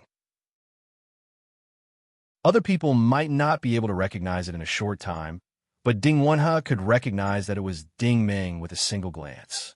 She and Ding Meng had grown up together, and they were all too familiar with each other. If this back wasn't Ding Meng, who else could it be? "When was this taken?" Ding Wenhe asked without batting an eyelid. Dai smiled. 4 years ago, the Norse Empire's Special Operations Fleet inadvertently took this photo in outer space. It was sent by Captain Salmon's friend in the Empire. Speaking up to this point, her entire body seemed to emit a dazzling brilliance, sweeping away the coldness of the past few years. She once again returned to the time when she was passionately in love with Ding Meng. Her entire person became bright and moving. "Mom, 7 years ago, I said that Ding Meng wouldn't die so easily. Now, it seems that my prediction was truly godly. Ding Meng is indeed still alive." Chapter 556. Darkness. It was the darkness of eternal silence. When Ding Meng opened his eyes, his surroundings were still pitch black. He quickly realized that he was still trapped in a mini escape pod. "Little rascal, little AI." Ding Meng called out softly, "We're here." Little rascal immediately responded. Ding Meng asked, "Where are we now?" Little rascal immediately activated the event recorder, and a large amount of information immediately poured into Ding Meng's brain. Very soon, a series of thrilling images flashed before Ding Meng's eyes. In the outer space of planet Extreme Flame, Xinjie was frantically dodging the hail of bullets with the remaining half of the Conqueror. The starship quickly turned into a stream of light and entered the space-time rift. In the wormhole, countless cosmic storms formed by chaos were constantly destroying the starship. First, the steel plates on the surface of the starship kept shattering and falling off. Then, the starship slowly caught on fire. The alarm in the command center had been raised to the limit, but the automatic push program had been activated. The starship did not completely complete the preset route. Instead, it left the wormhole halfway and re-entered the three-dimensional space, dragging a long tail behind it as it fell. The entire escape pod had been pushed to the curved mirror engine, and the Cortex Prime system automatically activated the space transmission array, transporting the 8 mini-escape pods one by one. These 8 test tubes that looked similar to the induction pods carried Ding Meng, Xinjie, Chu Xiaoqing, Xing Yi, Junling, Lu Qing, Su Lingyue, and Liang Yi. Xinjie's setting was to transport the 8 people separately before the starship exploded. The general direction of the teleportation was the Norse Empire's frontline Fertile Chalk star system. But in reality, due to the lack of energy, it was impossible for the teleportation to be so precise. Therefore, the 8 people were teleported randomly. As for whether they could survive or not, it was all up to luck. Ding Meng saw her escape capsule drifting in the dark universe until it encountered a black, square-shaped spaceship. The spaceship quickly sent an aircraft to drag the escape capsule up, and the event recorder's content ended there. Ding Meng frowned and said, "The Steel Main Empire's spaceship?" He had seen the starship of the Steel Main Empire in the Rainbow System, and it was of this ancient style. Xinjie had also told him about the Steel Main Empire. This was a race that had settled in the outer sector of the Pan-God system 2 years ago. They had formed an alliance with the Frogman Kingdom and posed a great threat to the Norse Empire. Are we at the periphery of Pan-Shin's system? Ding Meng's heart sank. The Steel Main Empire was also hostile to the human world. It was not easy for them to escape the tiger's den, but now they were in the wolf's den. Yes. Xiao AI immediately sent the information about the Steel Main Empire to Ding Meng. Suddenly, a bright light shone in front of his eyes. After sleeping for a long time, Ding Meng was still not used to the sudden bright light. When he opened his eyes, he found that the escape pod had been opened, and he saw 2 extremely tall savages staring at him. The shape of the Steel Main Empire was similar to that of humans, but they were generally very tall. Even the young Steel Main Empire was about 1.7 meters tall, and adults were usually more than 2.5 meters tall. The stronger they were, the bigger their body would be. There were 2 obvious differences between the Steel Main Empire and humans. One was their skin. The body of the Steel Main Empire was very special. They mostly ate metal as food. The rarer the metal, the more precious it was. It was also very helpful for their growth. Therefore, the skin of the Steel Main Empire was similar to the hardened skin, tempered skin, and alloy skin of the body hardening system. It was abnormally hard and invulnerable. Another characteristic was that they had a lot of hair, thick and long. The hair of an ordinary Steel Main Empire warrior was 1 meter long. This kind of alloy hair not only allowed them to adapt to all kinds of harsh environments in the universe, but also had various miraculous effects in life and battle. Hair represented the status and strength of a Steel Main man. Ordinary people had gray or brown hair, with a small number having orange or yellow hair. True warriors had red hair, elites had blood red hair, elders had blue hair, warlords had dark blue hair, and the royal family had purple hair. Among them, black was the most important color. Different colors represented different social classes. The Steel Main Empire warriors also absorbed origin energy, but most of them cultivated biochemistry. They had amazing, self-healing abilities and endurance, and the Steel Main Empire warriors were born with great strength, which was far superior to humans. However, the 2 Steel Main Empire warriors in front of him were only 2.5 meters tall and had brown hair. Obviously, they were not soldiers of the war zone. They were probably civilians. However, the 2 commoners did not hold back at all. They reached out and pulled Ding Meng to the ground at the same time. Due to the battle on planet Extreme Flame, Ding Meng's vitality had been greatly damaged, and he had not been treated in time. He was still very weak. Of the 10 origin points in his body, only 1 was barely operating. The other 9 were all extinguished and shrouded in black fog. This was because the confinement energy of the demon race had not been dispelled. It still needed to be reconstructed and purified. This was a very long process. Ding Meng looked around. This rescue hall was rather retro, and the area was very small. There were black steel plates, black corridors, and black ceilings. There was a rancid smell everywhere, and even the light source was not the energy-saving crystal board, but a normal searchlight. It could be seen that the technology of this spaceship was rather backward. Little Rascal said, "This should be a civilian spaceship." Ding Meng nodded. He had also noticed that the 2 Steel Main Empire warriors were not wearing any combat equipment. They stood in front of him like 2 clumsy ostriches. Interestingly, the Steel Main Empire warriors only had 4 fingers. One of the Steel Main Empire warriors picked Ding Meng up like a chicken and walked deeper into the corridor. Ding Meng did not resist. He could tell that these 2 people were not a threat to him. Even if there was only half of the origin points left in his body, the power they produced was not something an ordinary person could resist. After going around and around for about 10 minutes, Ding Meng guessed that they should have arrived at the cockpit of the spaceship.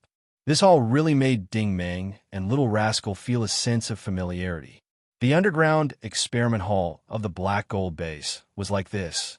The control panels of various sizes were all made of metal, and they were densely packed with instruments and buttons. However, there was a screen, but unfortunately, there was no main control panel. The starship technology of the Steel Main Empire was indeed very outdated. There were other Steel Main Empire warriors in the hall. One of them was very conspicuous. He was more than 3 meters tall and had yellow hair. He should be quite strong among ordinary people, but he looked a little old. According to the standards of the Steel Main Empire, this person should be more than 100 years old. Of course, if a person who was 100 years old was only this strong, Ding Meng thought that no one on this spaceship was a match for him. Xiao AI suddenly said, "Ding Meng, if you want to take this spaceship, I don't think it's a good idea." Ding Meng asked why. Xiao AI said, "We just hacked into the system and read the database. We found that this spaceship is a small commercial transport ship from the border of the Steel Main Empire, and it's a private spaceship. The reason they flew to this area is because the Conqueror starship exploded. They came here to salvage some wreckage and sell it. They want to try their luck and see if they can make a fortune. The old man in front of you is called Taj, the owner of this spaceship. However, this spaceship is too lousy. It doesn't even have a weapon system. Space jump and whatnot. Don't even think about it. Understood?" Ding Meng nodded. At this time, the Steel Main Empire warrior threw Ding Meng on the ground and looked up at Taj. "Sir, we've checked it. It's indeed an escape pod with the logo of the Norse Empire on it. This little monkey is hiding inside." Taj did not seem to be interested in Ding Meng.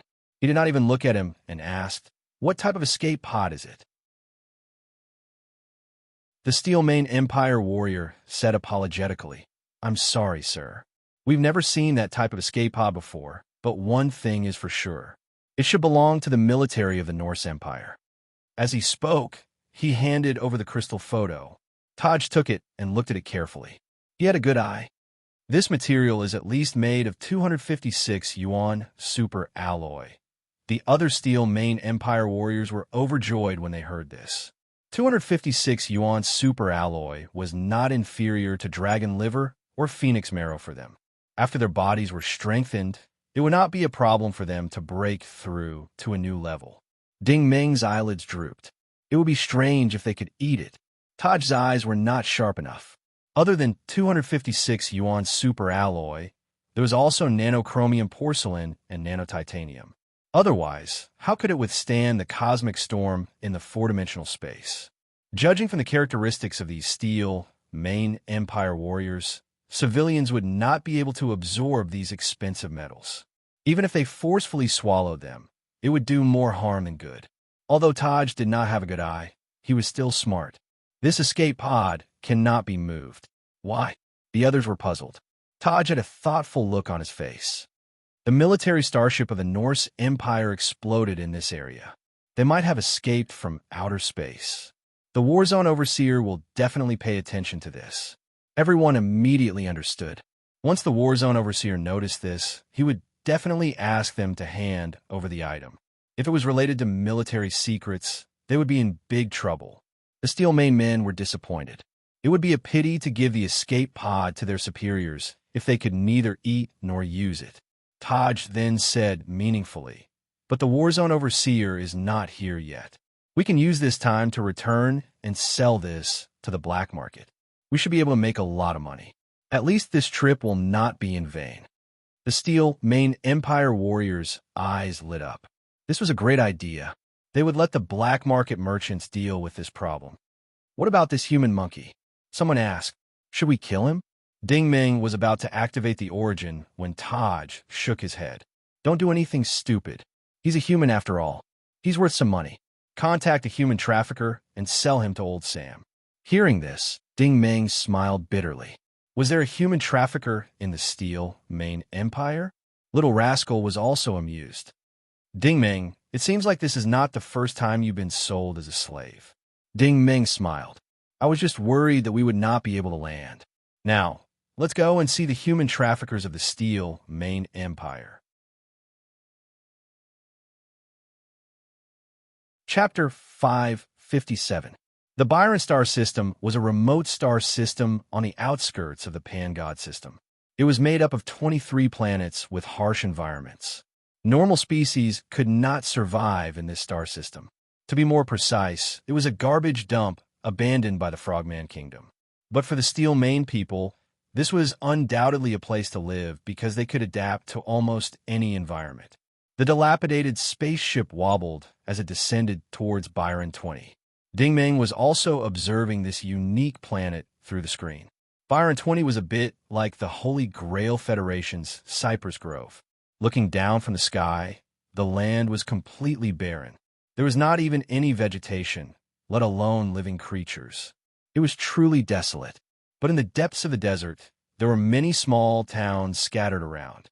The so-called towns were the size of villages in the Federal Empire, and the Steel Main people lived in these villages.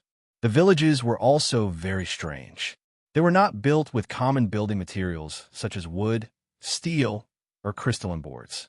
Instead, they were made with a pure black ancient metal. If one could describe it, these villages were like the wreckage of crashed battleships embedded in the ground. The buildings on the ground were completely stacked together like building blocks. There were also buildings underground. Overall, there was only one word to describe it: black. Xiao AI immediately analyzed the data. The closest planet, Liang, is 12 billion kilometers away. There is very little sunlight, and the temperature is maintained at minus 35 degrees all year round. There is also a strange magnetic field in these villages, which should be generated by this black metal. Dingmeng was also reading the data in the database. The data showed that the Steel Main Kingdom had also fled from outer space 4 years ago. When they were teleported to the Byron sector, they only had a fleet of less than 10 starships. As soon as the fleet arrived, they were surrounded by the Frogman Kingdom's patrol fleet and were forced to land on Byron. After a routine inspection and search, the Frogman Kingdom's higher-ups allowed the Steel Main people to be stationed in the Byron sector, provided that they were not allowed to enter the Frogman Kingdom's territory without permission. It wasn't that the Frogman Kingdom was friendly to the Steel Main people, but the Frogman Kingdom was very interested in the genetic structure of the Steel Main people and some of their unique racial technology, such as their body structure. From the perspective of the Federal Empire, the Frogman Kingdom soldiers were actually half machine, half human, half reconstructed warriors. The problem was with the word reconstructed. The advantage of this kind of modification was that as long as the frogs' bodies were not completely destroyed, they could continue to be installed with all kinds of alloy machinery. Even if only half of their heads were left, they could still be reconstructed. After all, the Black Frogs did not have the advanced technology of the Federal Empire. It was difficult to develop high-end medical cabins. However, the Steel Main men were not created. They were born with this alloy body. After all, they lived on metal, and the more metal they absorbed, the stronger they became. The Frogman Kingdom's reproductive ability was second only to the Devourer world. In addition, they had been fighting with the Norse Empire for a long time, so their consumption was quite large. The main consumption of the Frogman Kingdom was various kinds of metal. After all, they had to reconstruct their soldiers. Due to the lack of technology, a lot of metal resources were wasted. Many scrap metal scraps were dumped as garbage on the major planets of the Byron Galaxy. However, the garbage dump in the Frogman Kingdom was the Steel Main men's survival paradise. There was so much metal waste that it was impossible to use it all up. The Steel Main men took root here and slowly built their kingdom. The Steel Main men's development ability was not bad at all. In just a few years, they announced the establishment of the Steel Main Empire. The Frogman Kingdom did not interfere because the international situation was there. Everyone's attention was focused on the fertile chalk galaxy. The rivalry between the Norse Empire and the Frogman Kingdom in the fertile chalk galaxy was well known. The Empire would never give in on this land. Other than the issue of interests, there was also the conflict of civilizations and ideologies. From the perspective of the human world, the Frogman Kingdom had destroyed the resources of the fertile chalk galaxy to a great extent. Many rare metals were wasted by them. But now, the Steel Mane Empire was using the wasted resources. Moreover, the Steel Mane Empire also tasted the benefits and kept sending military forces to the war zone to help the Frogman Kingdom fight for territory. The Steel Mane men were strong enough. Many of the Empire's conventional weapons were useless against them. Moreover, the Steel Mane men were brave and fearless. They were even more terrifying when they grouped together. They were not something the Empire's ground forces could handle. Now, the Norse Empire's frontline war zone had retreated more than 20 billion kilometers. If this continued, the fertile chalk galaxy would become the joint base of the Frogmen and the Frogmen.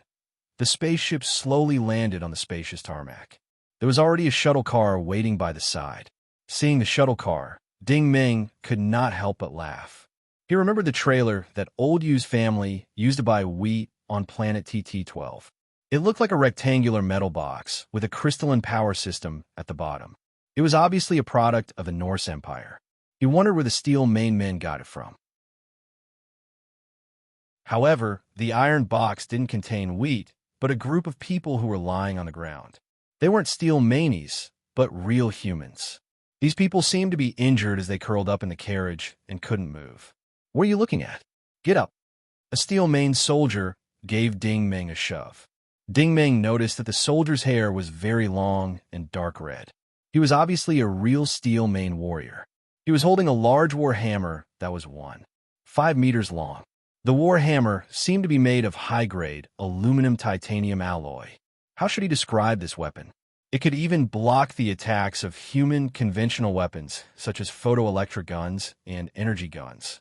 It was obvious that the Steel Mane men were not very good in terms of their country, but they were quite good in terms of metal modification. The shuttle car drove straight into the depths of the desert. After about 5 hours of rocking, a huge mountain range flashing with various colors appeared in front of them. Upon closer inspection, Ding Ming could not help but be shocked. He realized that this was not a real mountain range, but a giant garbage mountain made up of all kinds of abandoned metal debris. The height of the mountain range was no less than 500 meters, and the highest point reached the clouds. As for the length, he could not see the end of it with his telekinetic vision. It was at least 10 kilometers long. After narrowing the range of his telekinetic vision, he realized that there were many tunnels and caves in the mountain range and underground. There were at least thousands of humans and Steel Mane men excavating, collecting, and transporting in there. At the bottom of the mountain range was a huge man-made square. In the square was a 3-story black building that looked like the Pentagon. It was not until the shuttle car entered the square that Ding Ming smelled the indescribable smell of the mountain range. It was the smell of countless metal waste, corpse hair, chemical raw materials, wastewater, and so on. Not only was it pungent, but it also contained a lot of harmful substances. Even a person like Ding Ming couldn't help but feel nauseous when he smelled it for the first time. There was even a piercing pain in his eyes. Little Rascal sighed. After taking a big detour, it seems that we are back at Black Gold Base. Ding Ming nodded. His telekinetic vision instantly collected all kinds of information. It was not difficult to guess what kind of place this was. After the trailer stopped, Ding Ming and his group were driven to a hall on the first floor of the Pentagon by the warrior. The hall was very simple. In addition to a group of red-haired warriors, there was also a middle-aged man with blue hair. In the Steel Mane Empire, blue-haired people were elite warriors. One elite warrior was enough to rival multiple advanced warlords. This elite warrior was Old Sam, the human trafficker in this area. After Ding Ming and his group entered the hall, Old Sam said a lot of Steel Mane Empire's language. The other humans could not understand it anyway. Fortunately, there was a human interpreter at the scene who kept gesturing and explaining with great emotion. In fact, there was no need for the interpreter to explain. Ding Ming could understand the language of the Steel Mane Empire. From Old Sam's speech, Ding Ming had already figured out what kind of place this was. The full name of this place was the Akasina Garbage Mountain Prisoner of War Camp. All the captured soldiers of the Empire would be sent here to be imprisoned. The Steel Mane Empire was different from the Frogman Empire. They did not want to offend the Norse Empire too much, so they usually did not kill prisoners of war. Instead, they sent them to the garbage mountain to treasure hunt. To put it bluntly, they were there to collect metal resources. Some prisoners of war were so special that they could be used as bargaining chips by the Steel Main Empire to negotiate terms with the Norse Empire.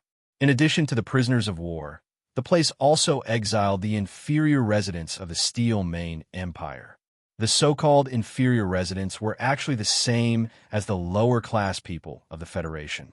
They lost the opportunity to grow due to congenital deformities for various reasons. In order not to waste resources, they were directly sent to the garbage mountain to work with the prisoners of war. This concentration camp was basically an upgraded version of the Black Gold base. Logically speaking, this place was also owned by the Steel Main Empire's military. Because the country's finances were too tight, the concentration camp was contracted to private operators. That was how the so-called human trafficker, Old Sam, came to be. The old foxes in the village like Taj were often interstellar peddlers. When they got their hands on valuable items or prisoners of war, they would usually sell them to the concentration camp in exchange for money, metal, or other resources to provide for the daily needs of their people. Of course, this concentration camp was better than the Black Gold base in that there was no restriction on personal freedom. You could go wherever you wanted, and no one would restrict you. However, the premise was that you had to have the ability to protect yourself. If you lost your life, Old Sam and the other base managers would not be responsible. Glancing at the garbage mountain on the opposite side, Ding Ming could not help but sigh. This Akasina concentration camp was actually much more dangerous than the Black Gold base. The underground mining area of the Black Gold base was nothing more than a little dark and damp, but the metal waste inside the garbage mountain was as sharp as swords. It was more than 10 times more difficult to excavate. Whether it was human or Steel Main residents, if they were not careful, they would be in a bloody situation. In serious cases, they might even die.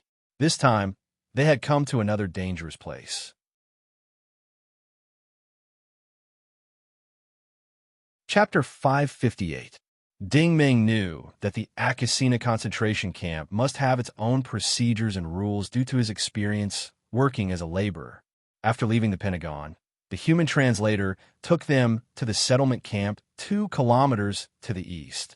The so-called settlement camp was like a shanty town. All the human prisoners and Steel Main civilians lived here. This was better than the Black Gold base. At least they did not live in basements. The building block style of the Steel Main race was very unique. To be precise, it was like a black metal tree with luxuriant leaves. The tree was not tall, but it was spread out on a large scale. The leaves were the rooms, the trunk was the main passage, and the roots and branches were the streets and alleys that connected the major communities. Of course, the entire camp was built with the unique black metal of the Steel Main people. It was like a mature but deformed residential area. In the translator's words, it doesn't matter what your past is. Since you're here, work hard. Once you've saved enough money, you can leave. The translator was young. His name was Han Xing, and he looked to be in his 40s. He used to be a communications officer of one of the Empire's fleets. He was unfortunately captured during a war in the Fertile Chalk system and was sent here. Since he was proficient in the languages of the Steel Main Empire and the Frogmen, Sam made an exception and took him in as a translator. Can I leave after I save enough money? Ding Ming was curious. Could it be that one could talk about business and make deals in this concentration camp? Han Xing could not help but look at him. I won't ask you which fleet you belong to. It's a bit against the rules. Are you a reserve soldier or a starship maintenance officer? Why do you say that? Ding Ming was even more curious. Han Xing looked at him from head to toe.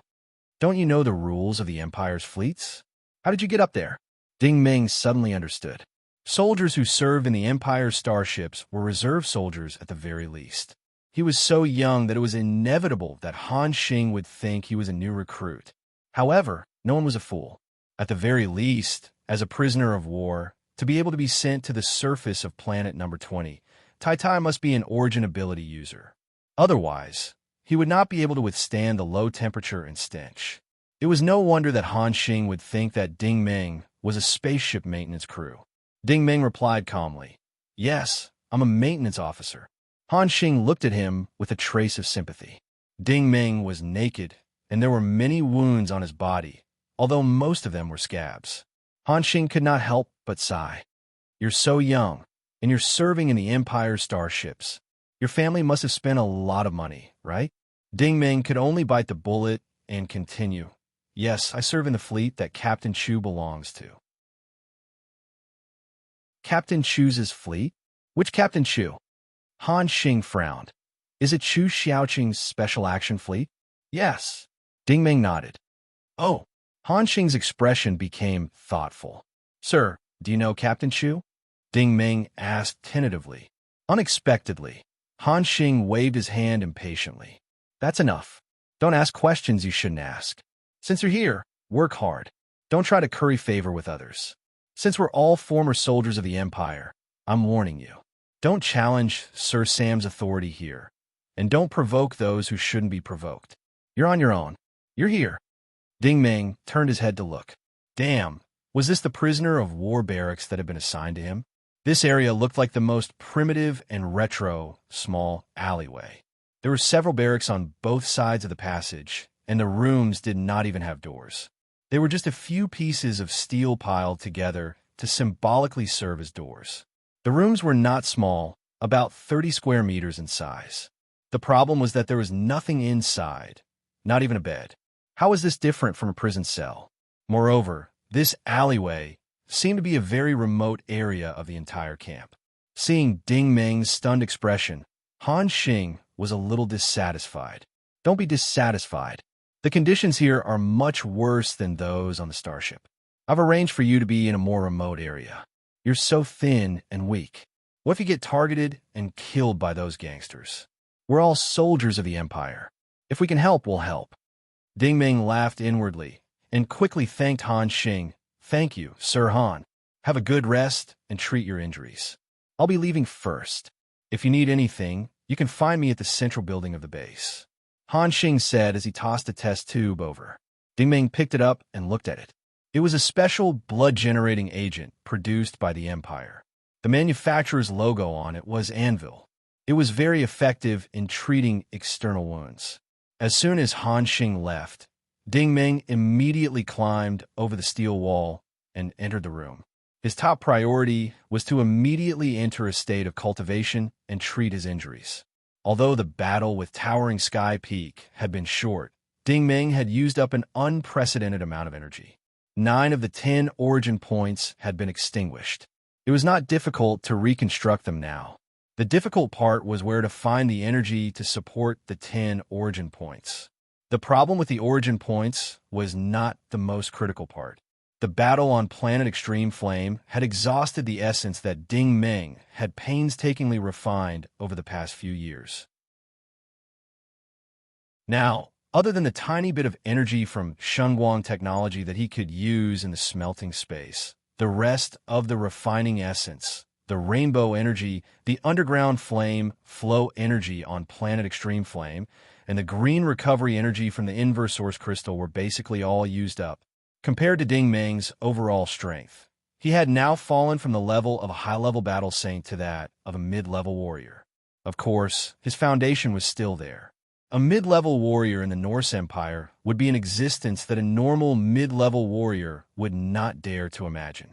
There was another major side effect.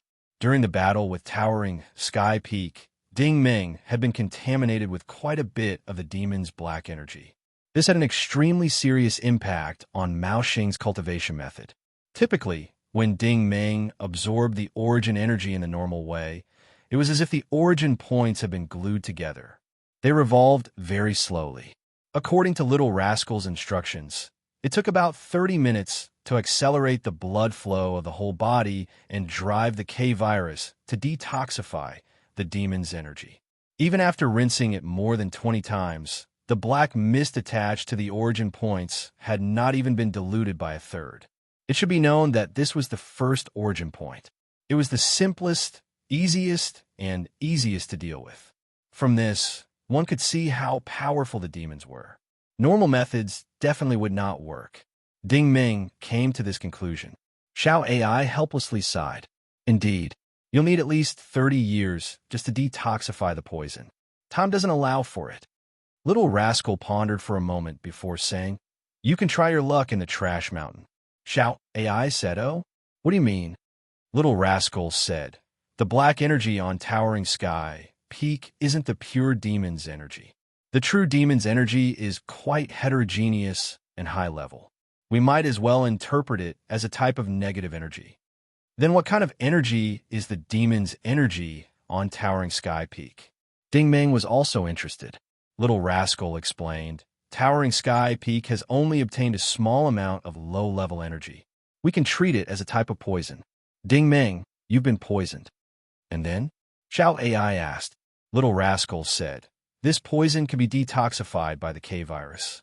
In other words, we're fighting poison with poison, but progress is slow because the energy stored in Ding Meng's body is too weak right now." Xiao AI immediately said, "I understand. This trash mountain has accumulated too much metal over the years. Not only does it produce a magnetic field and radiation, but many chemical substances have also mutated and formed a deadly poison. Ding Meng can absorb the origin energy and poison and use the diamond star fusing art to convert it into technological poison energy. He can then use this energy to detoxify the poison and recover part of his strength at the same time." Little Rascal said, "That's right, but I don't agree with this method. It conflicts with Ding Meng's cultivation method. My Mao Xing's cultivation method is about purity, nobility, and holiness." Xiao AI said, "But we're in a critical period right now. Although the current situation is fine, with Ding Meng's current strength, even if a starship flies to the fertile chalk system, it's still a problem whether or not it can pass through. You should know that that's a frontline war zone. It's impossible to pass through peacefully." Little Rascal sighed. "That's true. We have no choice but to do the opposite." While the two of them were discussing the recovery plan, Ding Meng suddenly asked, "Xiao AI, how long did I spend cultivating just now?" Xiao AI sighed. "It was just a short while, but it's already been more than 50 hours. Ding Meng's gaze fell on the other side of the passage. "It's been so long." Actually, while Ding Meng was detoxifying the poison, Little Rascal and the others had already noticed that someone had come into the room on the other side not long ago. This person should be Ding Meng's neighbor, but it was a steel mane instead of a human. At this moment, Ding Meng slowly spread out his telekinetic vision, and the situation on the other side immediately appeared before his eyes. This room was about the same size as Ding Meng's room, but it was extremely dirty and messy. There were all kinds of equipment, metal, scrap, and junk everywhere. It was a typical labor barracks.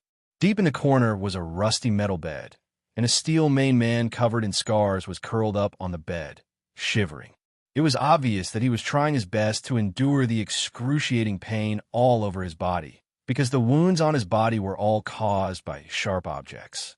The deepest wound was on his thigh, and it should have been caused by something like a spike that went diagonally down from his hip joint all the way to the top of his knee joint. If it had gone any deeper, the steel mane man's thigh would have been torn apart and would have had to be amputated. Furthermore, there was some kind of pale yellow pus flowing out of the wound, which meant that not only had the man lost a lot of blood, but he had also been poisoned. He probably got injured while working on the garbage mountain. Ding Meng suddenly sighed. "Let's go over and take a look."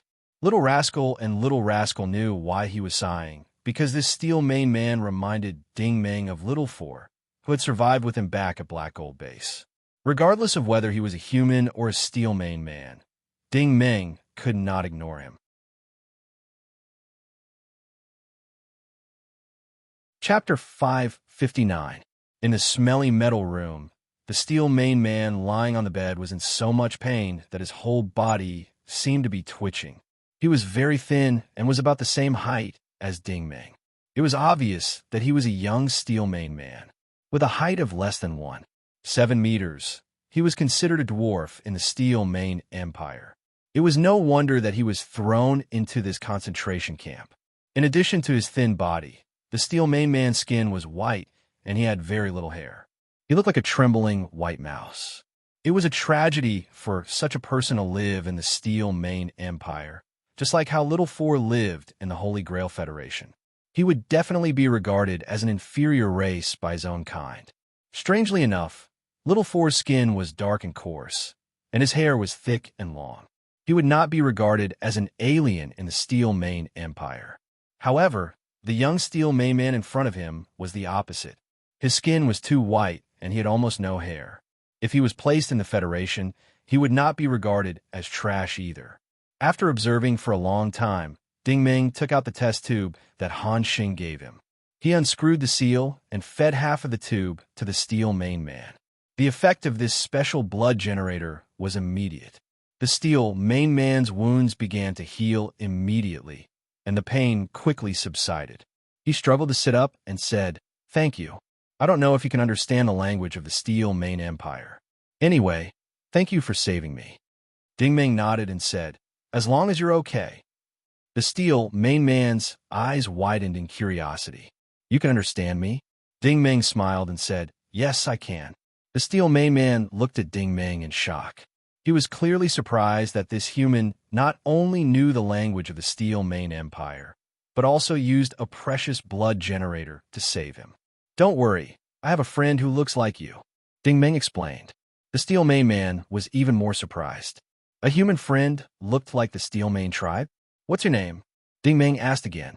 The Steel Mane man shook his head, and his eyes dimmed. "I don't have a name." Ding Ming frowned and said, "What about your parents?" The Iron Mane man continued to shake his head. "I don't know." "All right," Ding Ming said helplessly. "How did you get all these wounds?" The Iron Mane man said, "I got injured while working at the garbage mountain." Ding Ming asked, "How long have you been here?" The Iron Mane man said, "I was born here." Ding Ming frowned. "You're only 4 years old?" The Iron Mane man nodded. "Sir Sam said that I was picked up by a galactic merchant 4 years ago." Ding Ming asked, "Have you been working in the garbage mountain?" The Iron Mane man did not answer, but his eyes dimmed even more. Ding Ming immediately realized that the little Steel Mane man probably did not have this kind of skin and hair when he was born. He must have been exposed to radiation and pollution after years of working in the garbage mountain. Ding Ming sighed. "You don't have a name, so I'll call you Little White. What do you think?" The Iron Mane man shook his head. "That's not a good name." In the Iron Mane Empire, black was seen as the most noble color. White, on the other hand, represented disaster and misfortune. It was a very unlucky color. Ding Ming sighed. But in the human world, white symbolizes purity and beauty. It's a very good color. The Iron Mane man was silent for a moment before he said, "All right, then what's your name?" Ding Ming said, "You can call me Ding Ming." The Iron Mane man smiled. "All right, big brother Ding Ming. Thank you so much for today. I will repay you for using such a precious medicine." Ding Ming also smiled. "No need. Just take good care of yourself." After chatting for a while, Ding Ming returned to his room. In the following time, Ding Ming continued to absorb origin energy and cultivate. Of course, he was still detoxifying the poison. Although the progress was very slow, he still had to remove the sealing energy from the first origin. The little Steel Mane man did not disturb him. This was because Ding Ming's cultivation method was very unique. He sat cross-legged, closed his eyes, and remained motionless for several days without even opening his eyes. Although the Iron Mane man did not know that Ding Ming was cultivating, he could tell that Ding Ming was resting. From Little Rascal's perspective, Whitey rested in the barracks for a period of time before leaving. She was gone for about 3 days, and when she returned, her body was covered in wounds of various sizes. However, most of them were light injuries, and none of them were serious or fatal. However, Little White also brought back a large metal box with him. Inside it were all kinds of metal scraps. After he returned to his room, he first sorted out his spoils of war. Then, he divided the metal scraps into 2 parts and put one of them into a small box. After that, he poked his head out and took a closer look. He found that Ding Ming was still in that unique state of rest. He did not say anything and gently placed the small box on the steel plate by the door before returning to his room. He said that he wanted to repay Ding Ming, and he really was. These metal scraps could be exchanged for daily necessities in the central building. The daily necessities of the Iron Main men were generally divided into two categories. One was various mining tools, and the other was finished metal. The so-called finished metal was the edible metal produced by the regular industrial assembly line. For the Iron Main men, this was food. After eating it, they would grow better. It was the same as human food. The workers dug up raw materials, but the raw materials needed to be processed. The finished metal of the Iron Main men was also divided into many types. People of different levels and strengths would need to consume the corresponding metal. For example, an elite like Old Sam would be able to consume higher quality metal, but a lowly person like Little White could only consume lower quality metal. It was not that Little White could not eat higher quality metal, but it was harmful to his body because his body could not absorb it at all. From this point of view, humans were much more fortunate. As long as it was food, humans could eat it, regardless of whether they were nobles or commoners. In a concentration camp, the human workers could exchange for a variety of supplies. Other than tools and food, they could also exchange for various mixtures and armor. These were necessities because the human body was not as strong as the Iron Main men. Even the Iron Main men were often injured, let alone the fragile humans. Other than that, they could also exchange for money. Both the Iron Main Empire and the Frogman Kingdom had a common currency unit. This common currency was really amazing because it was not a virtual unit, but a physical one. It corresponded to many levels: obsidian gold, diamond, silver core, inverse crystal. Among them, obsidian gold was the most common currency. It was similar to the silver used by humans in ancient times. You could pay with silver wherever you went. The most important thing was that the Iron Main men could eat money. Obsidian gold was beneficial to any Iron Main man, so it was very popular in the Iron Main Empire. Time passed like flowing water when Ding Meng was cultivating. During this period, Little White went out 8 or 9 times. Every time it came back, it would give half of what it got, put in a small box, and quietly put it on the steel plate in front of Ding Meng's room. Little Rascal calculated that the metals Little White gave to Ding Meng could be exchanged for a lot of mixtures according to the regulations of the concentration camp. However, for a terrifying origin ability user like Ding Meng, the mixtures were useless. To be precise, Ding Meng did not need to eat or sleep. He only needed 2 things: time and energy. When Little White returned for the 10th time, Ding Meng could not help but ask, "It's been more than a month, right?"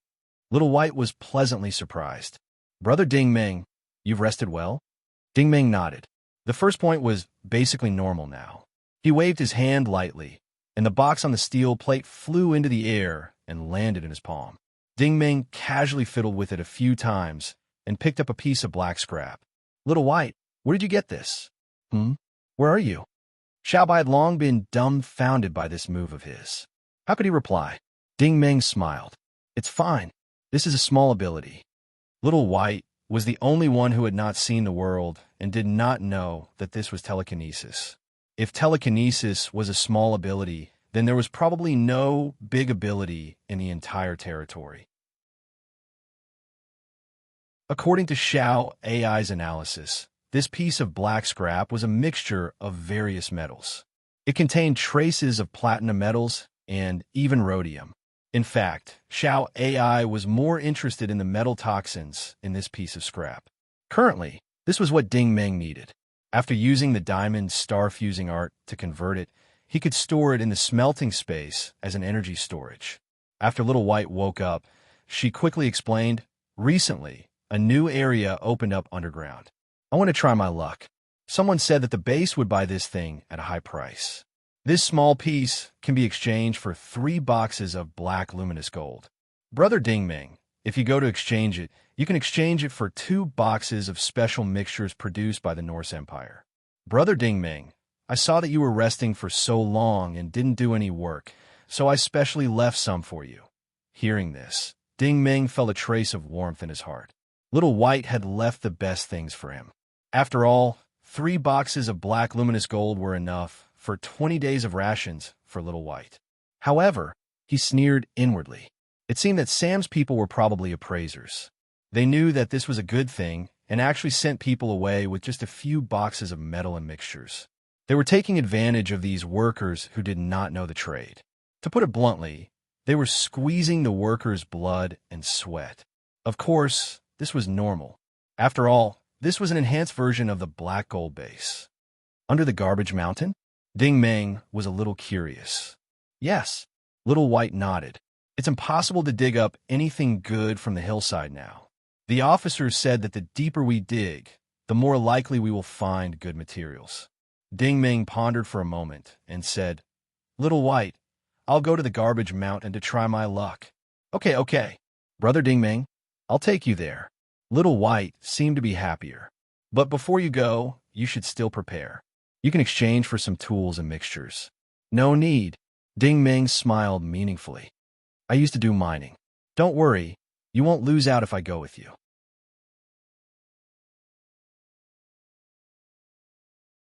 Chapter 560. When they landed on planet Byron, Ding Meng already felt that the Akasina garbage mountain was huge, but after hearing White E's explanation along the way, Ding Meng finally understood the terrifying scale of the garbage mountain. The Frogman Kingdom had occupied the Pan-God Galaxy for 2 centuries. At first, the Frogman Kingdom was the first to discover the vast amount of resources in the fertile Chalk Galaxy. Everyone knew that the first batch of people to find treasures made a fortune. The Frogman Kingdom's vanguard first excavated the real good stuff, such as precious reverse source crystals and silver core stones, as well as a huge amount of rare metals. But at that time, the 5th-generation reconstruction technology of the Frogmen was not mature yet. The related research and experiments relied heavily on various kinds of metal materials, so it caused a lot of extravagance and waste. The discarded materials were scattered in the Byron galaxy according to the principle of the nearest planet, so the major planets in Byron were completely turned into garbage dumps. It was not just tons of materials that were dumped here, but cargo ships that were dumped here one by one. After decades of accumulation, spectacular garbage mountains were formed. Take the Akasina garbage mountain on planet number 20 as an example. This mountain range actually stretched for 1,500 kilometers. What Ding Meng saw on the spaceship was only the tip of the iceberg. The scale of this mountain range was many times larger than the Black Gold base. There were a total of 160,000 Steel Main civilians and Imperial prisoners of war exiled in this mountain range, and the majority of them were Steel Main people. The reason was that the Steel Main Empire was not willing to invest normal manpower and resources in this place. Although there were still treasures to be found in the garbage mountain. After all, the garbage that the Frogman Kingdom dumped in the beginning must have contained expensive things, so this place gradually became a contracted concentration camp. This garbage mountain was different from the underground mining area of the Black Gold base. The laborers in the Black Gold base dug randomly. After all, it was a Kuan Pung starship, and with the starship's hull as support, the entire mining area would not collapse no matter how hard they worked. However, the garbage mountain could not be dug like that. The center of the base had a clear plan, and that was to divide the area into units and use the inverted triangle method to penetrate downwards. To put it bluntly, the top of the mountain was dug wide, and the lower it was dug, the narrower it became. This way, there would be no collapse. After entering the garbage mountain, it felt like entering the interior of a very old starship. There were man-made passages and halls everywhere, and the routes were extremely complicated. Along the way, Ding Meng also noticed that many Steel Main people and human soldiers were walking together. Most of the Steel Main people were relatively thin and short, similar to humans. They carried things like hammers and saws together and talked and laughed. It was in this unique place that humans and Steel Main people could live in peace. Of course, peaceful coexistence was only relative. As a veteran who had been in many mining areas, Ding Meng was well aware of the hidden rules of mining areas. With such a huge garbage mountain, how could it not have formed a tyrannical underground force over the years? Xiaoba was obviously very familiar with the route of the garbage mountain. She led Ding Meng through many twists and turns, walking and using lifts. They entered from the middle of the mountain and walked for at least 200 kilometers before they came to a cave. The cave was like a cabin hall divided into two. The entrance was all dirt, and there was a steel bridge in the middle. On the other side of the bridge, there was a pile of metal and soil. Obviously, a new mining area had been found, and metals were being unearthed. Ding Meng said in a low voice, "This is the new area you mentioned?" Xiaobai nodded. "Yes, Brother Du Hong is in charge of this area. Only his people are allowed to enter." Ding Meng asked curiously, "Du Hong?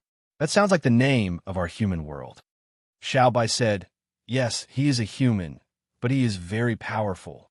Brother Ding Meng, if you meet him, you must be polite." Ding Meng sighed. He could already imagine that Du Hong was similar to Machine Gun in the Black Gold base.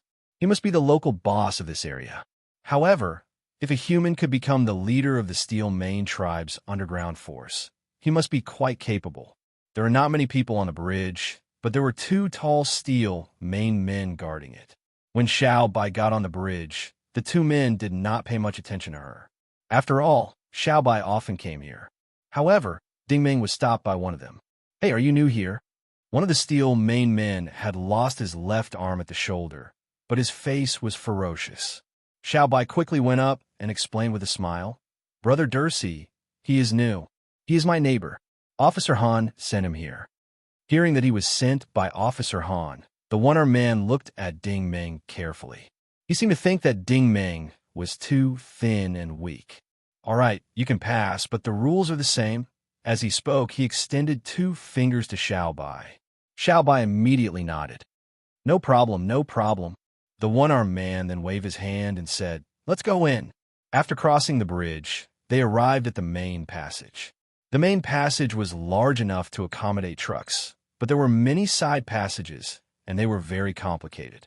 Xiao Bai led Ding Meng through a series of twists and turns before finally entering a small cave. The cave was like the underground drainage pipes of towns. It was very narrow, and people could only crawl in it. "Did you dig this out?" Ding Meng also crawled forward. Xiao Bai turned around and smiled. "Those who can enter the T30 area are all very strong, so I dug a small path for myself." Ding Meng suddenly realized how smart Xiao Bai was. Xiao Bai was too short, and only people of his size could crawl in such a small path.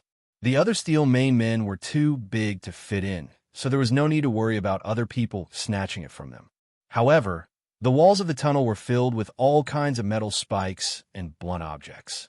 With Xiao Bai's weak body, it was inevitable that he would be scratched if he tried to crawl through. That was why Xiao Bai was covered in wounds every time he returned to the surface. However, Xiao Bai did not look like he was in pain. He gritted his teeth and crawled forward. Ding Meng sighed behind him. He used to think that the days in Black Gold Base were dark and hard enough, but the environment here was at least 10 times worse than Black Gold Base. In order to survive, one had to go through a lot of pain, not to mention Xiao Bai was a 4-year-old Steel Main man. After crawling for more than 10 kilometers, the two finally crawled into a cave the size of a room. The cave was bumpy, and it was obvious that it was man-made. The walls were made of metal, and the ground was made of rusty steel. "Xiao Bai, did you dig this out?" Ding Meng asked. Xiao Bai sat on the ground and took out a small bottle of healing agent from the metal box that he carried with him. He carefully wiped the wounds on his body. "Yes, this is my little room. Brother Ding Meng, we can take our time digging." He took out a small crystal saw from the box, aimed at the wall, and cut it. As the saw spun, all kinds of metal powder flew everywhere. Ding Meng looked at him with interest. "Your equipment is not bad. It's a rechargeable one." Xiao Bai smiled awkwardly. "Brother Ding Meng, I'm not strong enough. I can't smash it with my bare hands like adults, so I can only use this." Ding Meng said, "You redeemed this saw from the center of the base, right? I guess it's not cheap to maintain." Xiao Bai focused on cutting the wall. "I can't help it. I have to spend money to recharge it." Ding Meng said, "By the way, the guy with the broken arm on the bridge said that the rules don't change." "What rules are they?" Xiao Bai sighed helplessly. "We can come in for free, but we can't leave for free." Ding Meng asked curiously, "Do we have to pay to return?" Xiao Bai frowned. "When we go back to the bridge, we have to leave half of the materials for them. Damn, this protection fee is too much. Ding Ming was a little surprised. Does everyone have to do this? Xiaobai said, not really. Everyone has to pay a different percentage. Only you and I have to pay half. The others have to pay a lot less. Ding Ming was puzzled. Why? Xiaobai stopped digging and sighed. Normal people can't come in here. We have to thank Brother Du Hong for taking us in. It's hard to find good materials outside. Ding Ming also let out a long sigh. Xiaobai's life was already hard enough. Other than being exploited by the base, he also had to be exploited by the underground forces. How similar was this to Xiao Xi's life? However, Xiaobai was still quite optimistic. He lowered his head and focused on his work. Ding Ming looked at him for a long time. He couldn't help but say, let me do it. You go and rest. Xiaobai turned his head and said, Brother Ding Ming, do you know how to use this machine? If you don't, I can teach you how to use it. Ding Ming shook his head helplessly. No need. Put away your machine and follow me. Ding Ming was no longer the coolie he used to be. He directly used the catoptric deflection and turned it into a long sword in the air. Then, driven by his telekinesis, it spun wildly. It was like an upgraded version of a saw, but more like a sharp probe. It directly drilled into the wall on the other side. Woo-woo, all sorts of metal scraps and powder sprayed out from the walls. Little White was dumbfounded. Ding Ming's sword had drilled out a completely circular tunnel. It could advance more than 10 meters in a minute. Moreover, the walls were smooth and flat. It was not something that could be dug by hand. Of course, he didn't know that the catoptric deflection sword was made of krypton platinum. There was no metal that it couldn't penetrate. Moreover, Xiao AI had already determined the digging route through the telekinesis vision. So, in less than an hour, a long tunnel was dug out. At the other end of the tunnel, the sword had also carved out a small square room. Ding Ming picked up a piece of black metal the size of a photoelectric gun. He thought about it and felt uneasy. He simply cut the metal in half and handed it to Xiaobai. Take it back now. Xiaobai's eyes widened. So fast. Is it useful? Can I exchange it for something?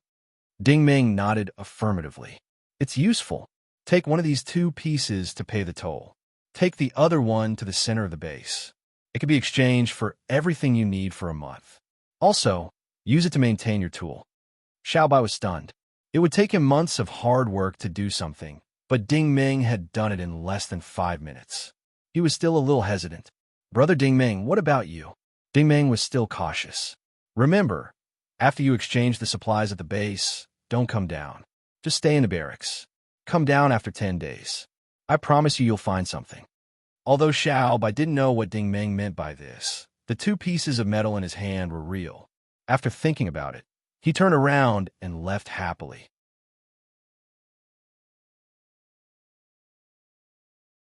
Chapter 561. Ding Ming had his reasons for telling Little White to come down in 10 days. If he brought these 2 pieces of high-content platinum to the base center, as long as the appraisers were not blind, they should be able to tell that they were valuable items. If Little White returned immediately, not only would the base center be curious, the people on the bridge outside would also become suspicious. Therefore, in order to avoid unnecessary trouble, it was better to tell Little White to come back in 10 days. Ding Ming's thoughts were still relatively cautious. Back then, when Little Four died tragically, it was because he was accidentally involved in the K-virus. He did not want Little White to get involved, because what he was going to do would cause quite a stir. However, reality shocked Little White. When he returned to the base center with half a piece of platinum, the staff there actually gave him 5 full boxes of black gold and half a box of special blood-generating agents produced by Anvil Corporation. Not only did they fill the saw with crystal energy, they also gave him an extra small anti-gravity pouch. This caused Little White to be extremely excited. He happily returned to the barracks and first had a delicious meal. Then, he couldn't wait to put all of his tools into his pouch. In the past, he wouldn't even dare to think about doing something like this. However, Ding Ming had warned him not to go down for 10 days. Thus, he obediently slept in the barracks for 10 days. When the 10 days were up, Little White decisively picked up his satchel and rushed towards the garbage mountain. This time, The one-armed man on the bridge in Area T-30 did not stop him. He followed the original path and crawled into the room he had dug, and then followed the tunnel Ding Meng had dug. Then he was quickly shocked. Ding Meng had originally dug a 20-meter-long tunnel and then carved out a small room. Now, going down this small room, there was a smooth tunnel every 50 meters and then a slightly larger room. This cycle repeated. As Little White walked, he began to tremble in fear because he had discovered a pattern. The length of each tunnel was constantly increasing, and the size of the room was also constantly increasing. After passing through more than 20 rooms in a row, Ding Meng was still nowhere to be seen, but the size of the room was already comparable to a small spaceship. In fact, he did not know that this was because Ding Meng's strength was rapidly recovering. Ding Meng used his telekinesis vision to dig in the areas where the purity of platinum metals was relatively high. The scraps and powders that he mined were all smelted in his palms with the diamond star-fusing art. After forming a light pupil, they were fused into his blood.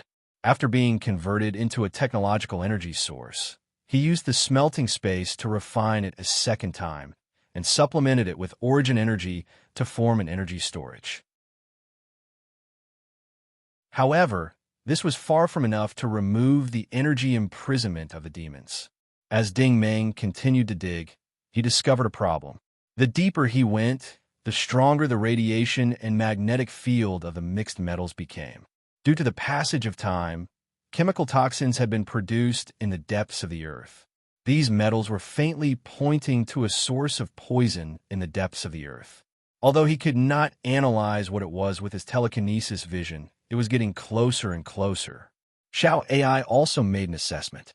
If they could dig out the source of the poison, conservatively speaking, the first 3 points would not have much of a problem.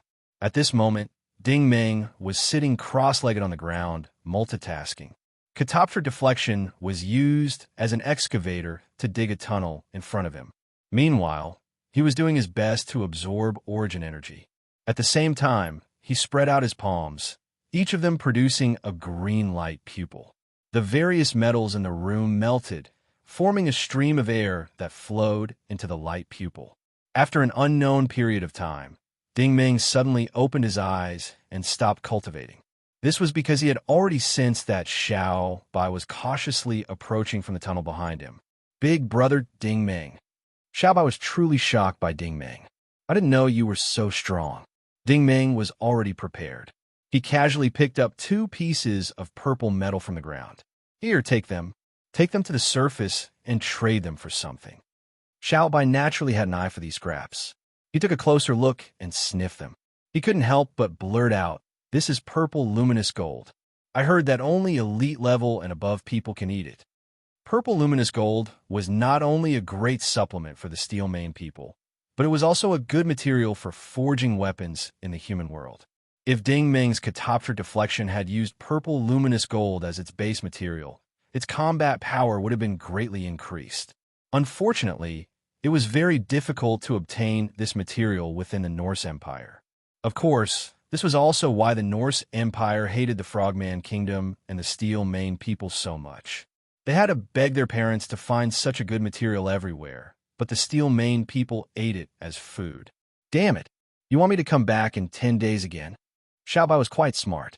He could already tell that Ding Meng was not bragging. He was indeed an expert in mining.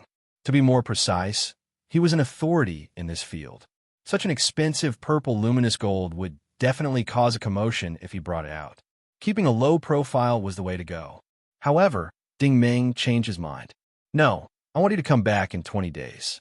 The next time you come, remember to bring a box of Anvil's mixtures, nutrient solutions, or healing potions. Remember, don't put in your bag. Carry in your arms and pretend that you're here to deliver supplies. Understand?" "Understood. Don't worry." Big brother Ding Meng. Xiao Bai understood. He knew why Ding Meng was doing this. The next time he came, it would be 30 days. If Ding Meng didn't come out for a month, it was inevitable that people would be suspicious. Human prisoners of war had an advantage over the Steel Mane people when they worked in the garbage mountain, and that was their endurance. Because most human soldiers were origin ability warriors, they could work for 10 days to half a month at a time. These steel-maned people, who were born with disabilities, only had great strength. They had to rest after digging for a day or two. They couldn't be compared to human soldiers. Bringing some supplies down could also dispel some people's suspicions. After all, Ding Meng needed to eat supplements. However, the truth was that Ding Meng didn't need to eat anything. He just kept digging down. He had discovered the benefits of this poisonous technology. It could be combined with Shunguang Technology's energy to form the so-called elemental coating of the body hardening system. In actual combat, it could be used to harden the skin. Moreover, this hardened skin was poisonous. Its main effects were paralysis, retardation, and corrosion. It was only today that Ding Meng truly experienced the wonders of Mao Xing's technique. It was all-encompassing and omnipotent. It was indeed applicable to all systems. He had recovered the first 2 points. In the past, it could be said that he had concentrated on the thermodynamics, but now it was the poisonous technology. He simply asked Xiao AI to take out all the biochemical techniques in the space of consciousness for a look. These were all 3-star and 4-star techniques from the Federal Empire. They were given to him by the transit string when he was at the Xinghong group. With Ding Meng's current strength, he could construct an origin and cultivate a technique in a minute at most. As for the techniques, he could casually exchange a few blows with the shadow in the space of consciousness. After all, these things were too low-level and too simple. 20 days later, Little White really did sneak in like a little mouse. Right now, the place Ding Meng was in could no longer be called a room. It was completely an extra-large cave. It was a smooth, spherical cave, and there was light all around. It was all emitted by the colorful metal. However, Little White was coughing violently. As he coughed up a puddle of black blood. The poisonous gas in this place was not something a normal person like him could withstand. Ding Meng spread his hand, and a few drops of blood immediately flowed into Little White's body. A moment later, not only did Little White stop coughing, but his skin also faintly turned gray. He really did mutate because of the poison, Little Rascal said decisively. Big Brother Ding Meng, what happened to me? Little White was also surprised by the changes in his body. Ding Meng said solemnly, Little White, you were poisoned the moment you were born. Little White said in silence. In any case, I've been on this trash mountain ever since I was conscious. Ding Meng said, That's right. You became like this because you were contaminated. But, Big Brother Ding Meng, can you restore me? Little White's eyes lit up. Even in his dreams, he wanted to become a normal Iron Man person. Ding Meng sighed. I can, but I can't right now. Why? Little White was stunned. Ding Meng decided to tell the truth. I haven't recovered yet. Once I do, I'll be able to completely cure you. The effects of the K-virus were determined by the strength of one's origin energy. Once all 10 sources were restored, curing Little White would be a piece of cake. Little White was young, but he wasn't stupid. He had seen Ding Meng make such a huge commotion underground, but he didn't leave behind a single scrap. Ding Meng definitely needed these metals to restore himself. Big Brother Ding Meng, what do you need me to do? Little White immediately puffed out his chest. Ding Meng smiled and pointed to the ground. Take this gold and bring it back to exchange for something. This time, I want you to come down in 30 days. This time, it wasn't that he was afraid of arousing suspicion. Ding Meng was confident that he could reach the source of the poison within a month. As long as he could figure out what the source of the poison was, he was confident that he could restore the first 3 sources. At the very least, his personal safety would be guaranteed. He didn't want to make the same mistake as Black Gold Base. However, Ding Meng didn't consider one problem. No matter how strict a plan was, there would always be 1 or 2 loopholes. By the time Little White came down for the 3rd time, the bridge was already filled with people. There were a lot of steel manies and human men and women. The man in the lead had an imposing appearance and a dignified aura. He was wearing a relatively clean Norse Empire military uniform. In the depths of the mountain of trash, this person's status wasn't low. This person was the boss of Area T-30, Du Hong. It was said that Du Hong was also a lieutenant in the Imperial fleet. From this, it could be inferred that he was at least a war exalt. "Come here." Du Hong waved at Little White from afar. Little White's heart sank. With so many people gathered here, it was very likely that they were waiting for him. Du Hong's attitude was still quite polite. "I remember that you don't have a name, right?" Little White lowered his head and said, "Yes, big brother Du Hong." Du Hong stared at him. "But your neighbor has been down here for 2 months." Little White knew that this was bad. He also understood where the problem was. Normal human soldiers rarely could stay underground for 2 months, let alone so deep into the Earth's core.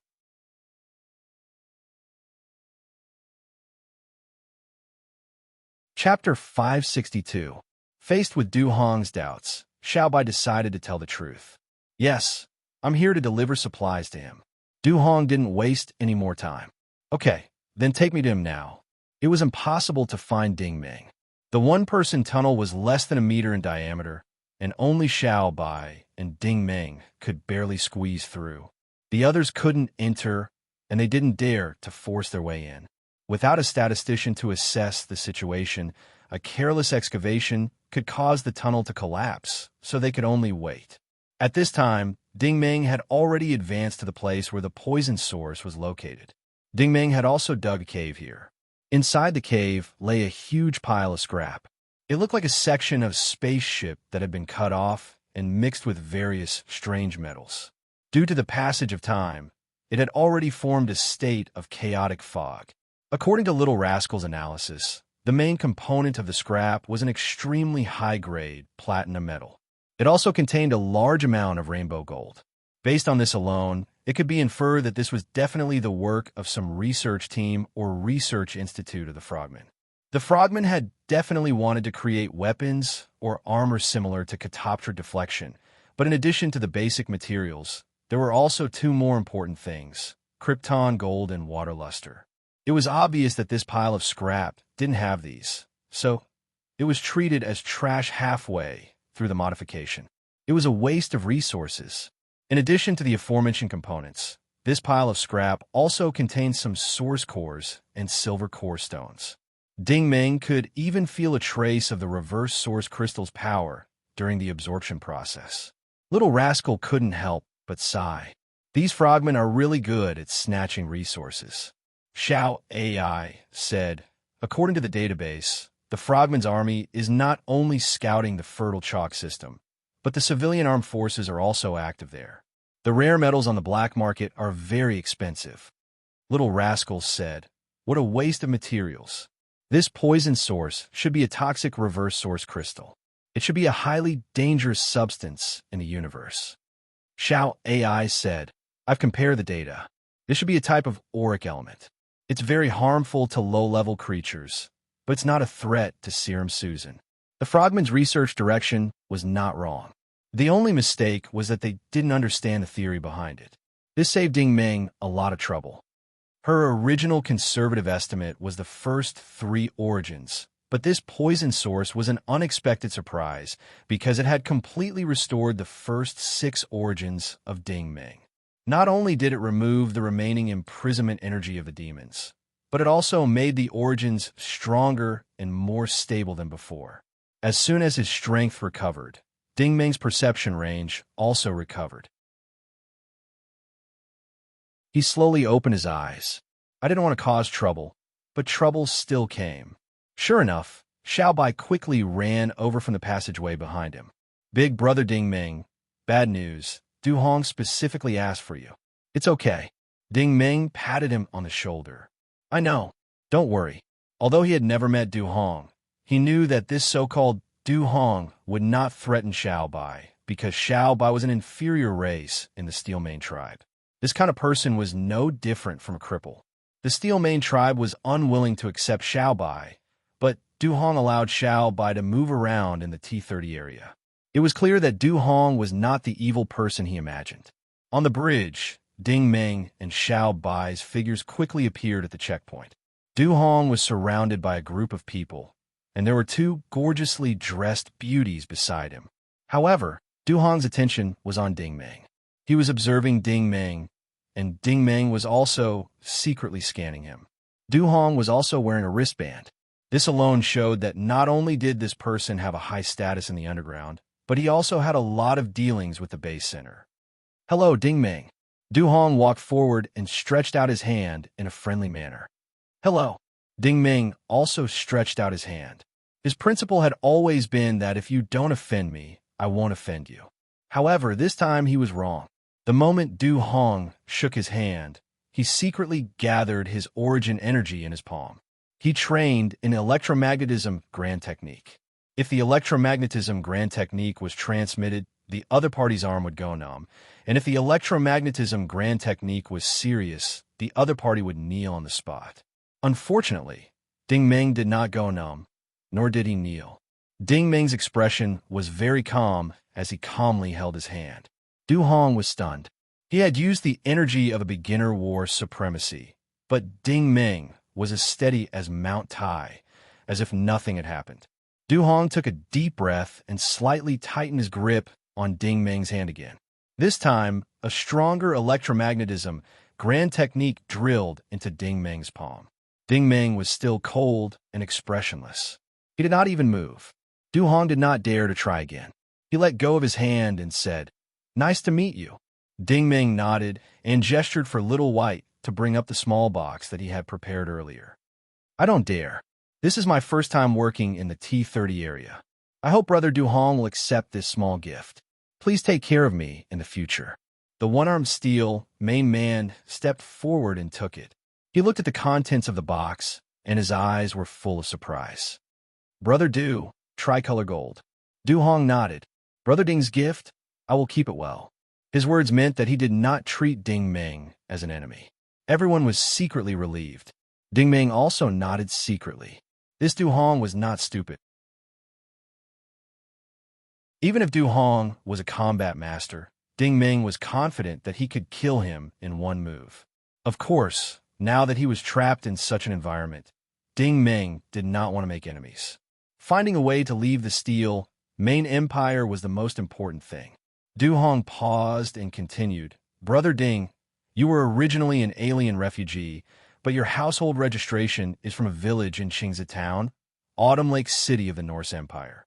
8 years ago, you were a third-class soldier of the Norse Empire and served in the Special Operations Fleet of the Empire's military. It was not surprising that he could get this information, because the Empire's military system must have records, and he had the Empire's wristwatch, so it was easy for him to find this information.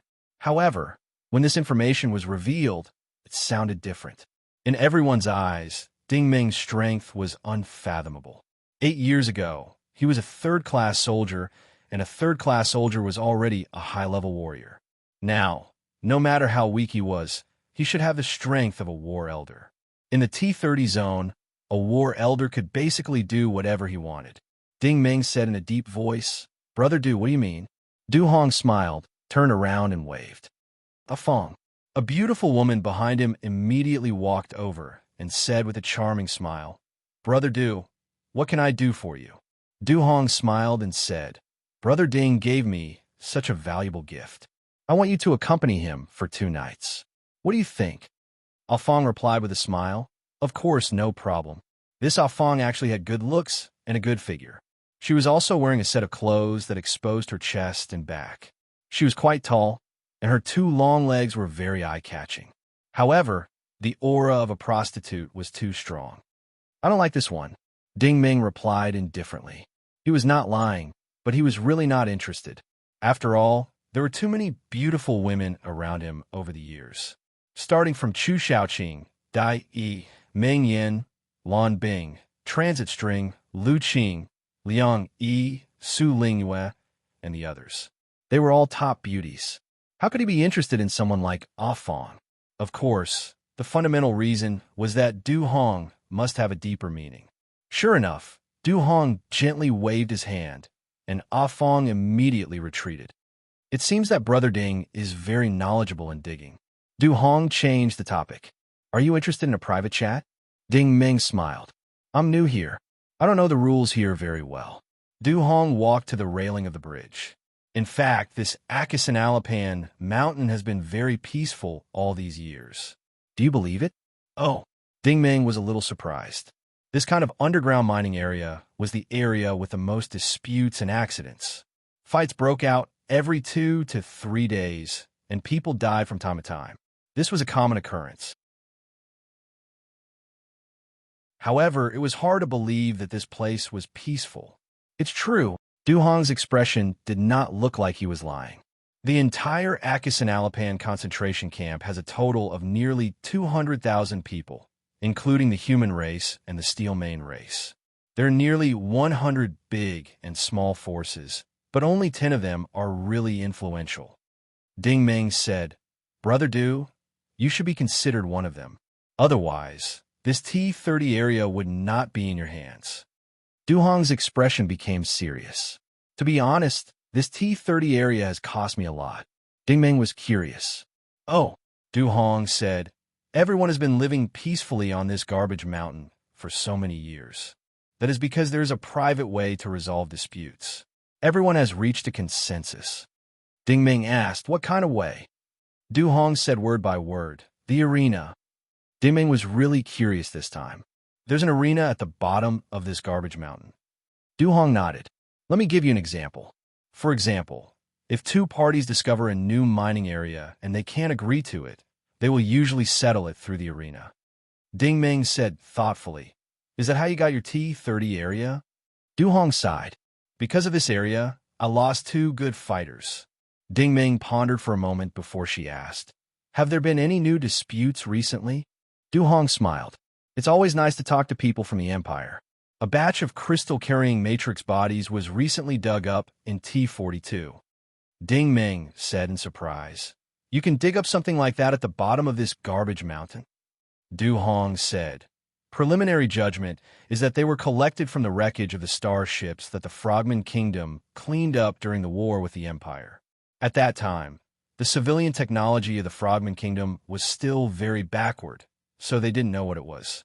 Thus, they mistakenly treated it as trash and disposed of it. That's where the problem lies. This batch of resources was discovered by the expert collectors of the 6 families." Ding Meng immediately understood. How they would distribute this batch of goods would be a problem. Everyone would definitely claim that they were the ones who discovered it first and demand priority in distributing it. "You want me to represent T30 in the arena?" Ding Meng stared at him. Du Hong said meaningfully, "Since Brother Ding isn't interested in beauties, I wonder if you're interested in this?" Ding Meng also smiled meaningfully. This guy was really full of schemes. He only invited him after testing him. What can I get out of this?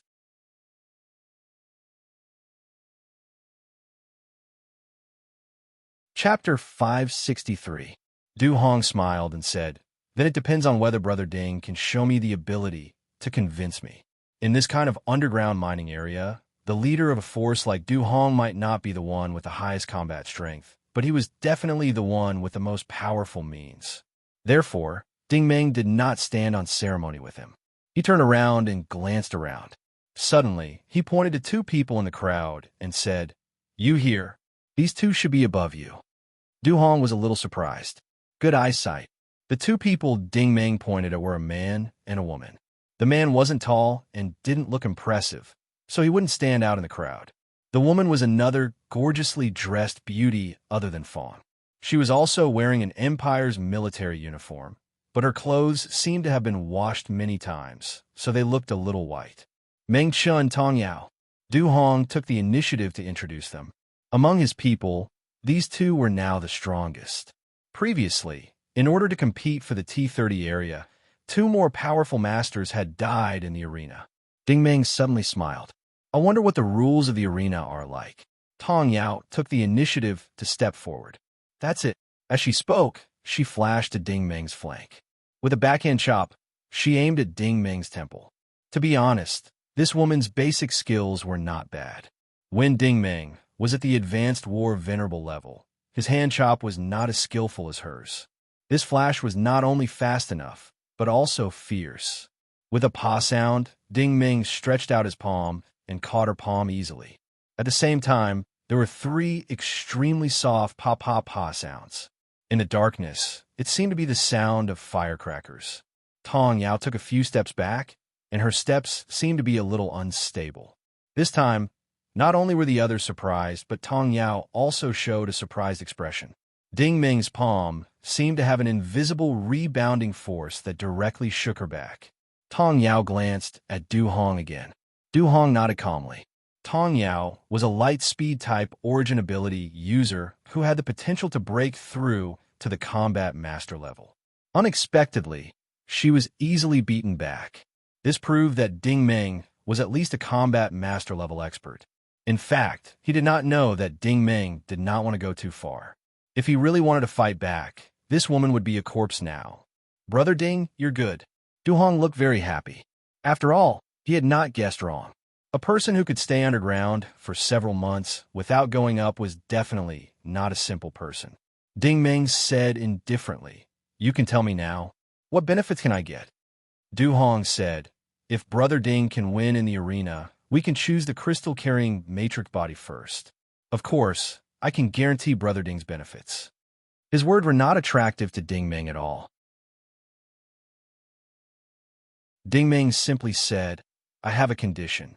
If you want me to participate in the arena and choose the crystal-carrying matrix body, I have to choose it myself." No problem. This was not a difficult request for Du Hong. Ding Ming continued, "No matter what I choose, I want half of it." Hiss! Everyone sucked in a breath of cold air. Du Hong frowned. "This," Ding Ming said, "if this makes things difficult for you, then we don't have to talk anymore." "Fine. It's a deal." Du Hong clenched his teeth. "But I also have a condition. If you can help me get rid of Madman the day after tomorrow, you can take whatever you want. I won't hesitate." Now in the T30, T36, and T40 zones, Di Hao and T36 posed the greatest threat to Du Hong. Madman was Di Hao's general. There were rumors that Madman had broken through to the combat master level this month. If that was the case, then Tong Yao and Meng Chun would have to work together to have a chance of winning. However, in that case, there would be no one on Du Hong's side. If Ding Ming really had the strength of a combat master, then Du Hong's side would have a great chance of winning. "Brother Ding, if you need anything, please don't hesitate to ask." Du Hong humbled himself. "The arena will open the day after tomorrow. Afang will prepare anything you need. There's no need for that. Just bring me there when the time comes."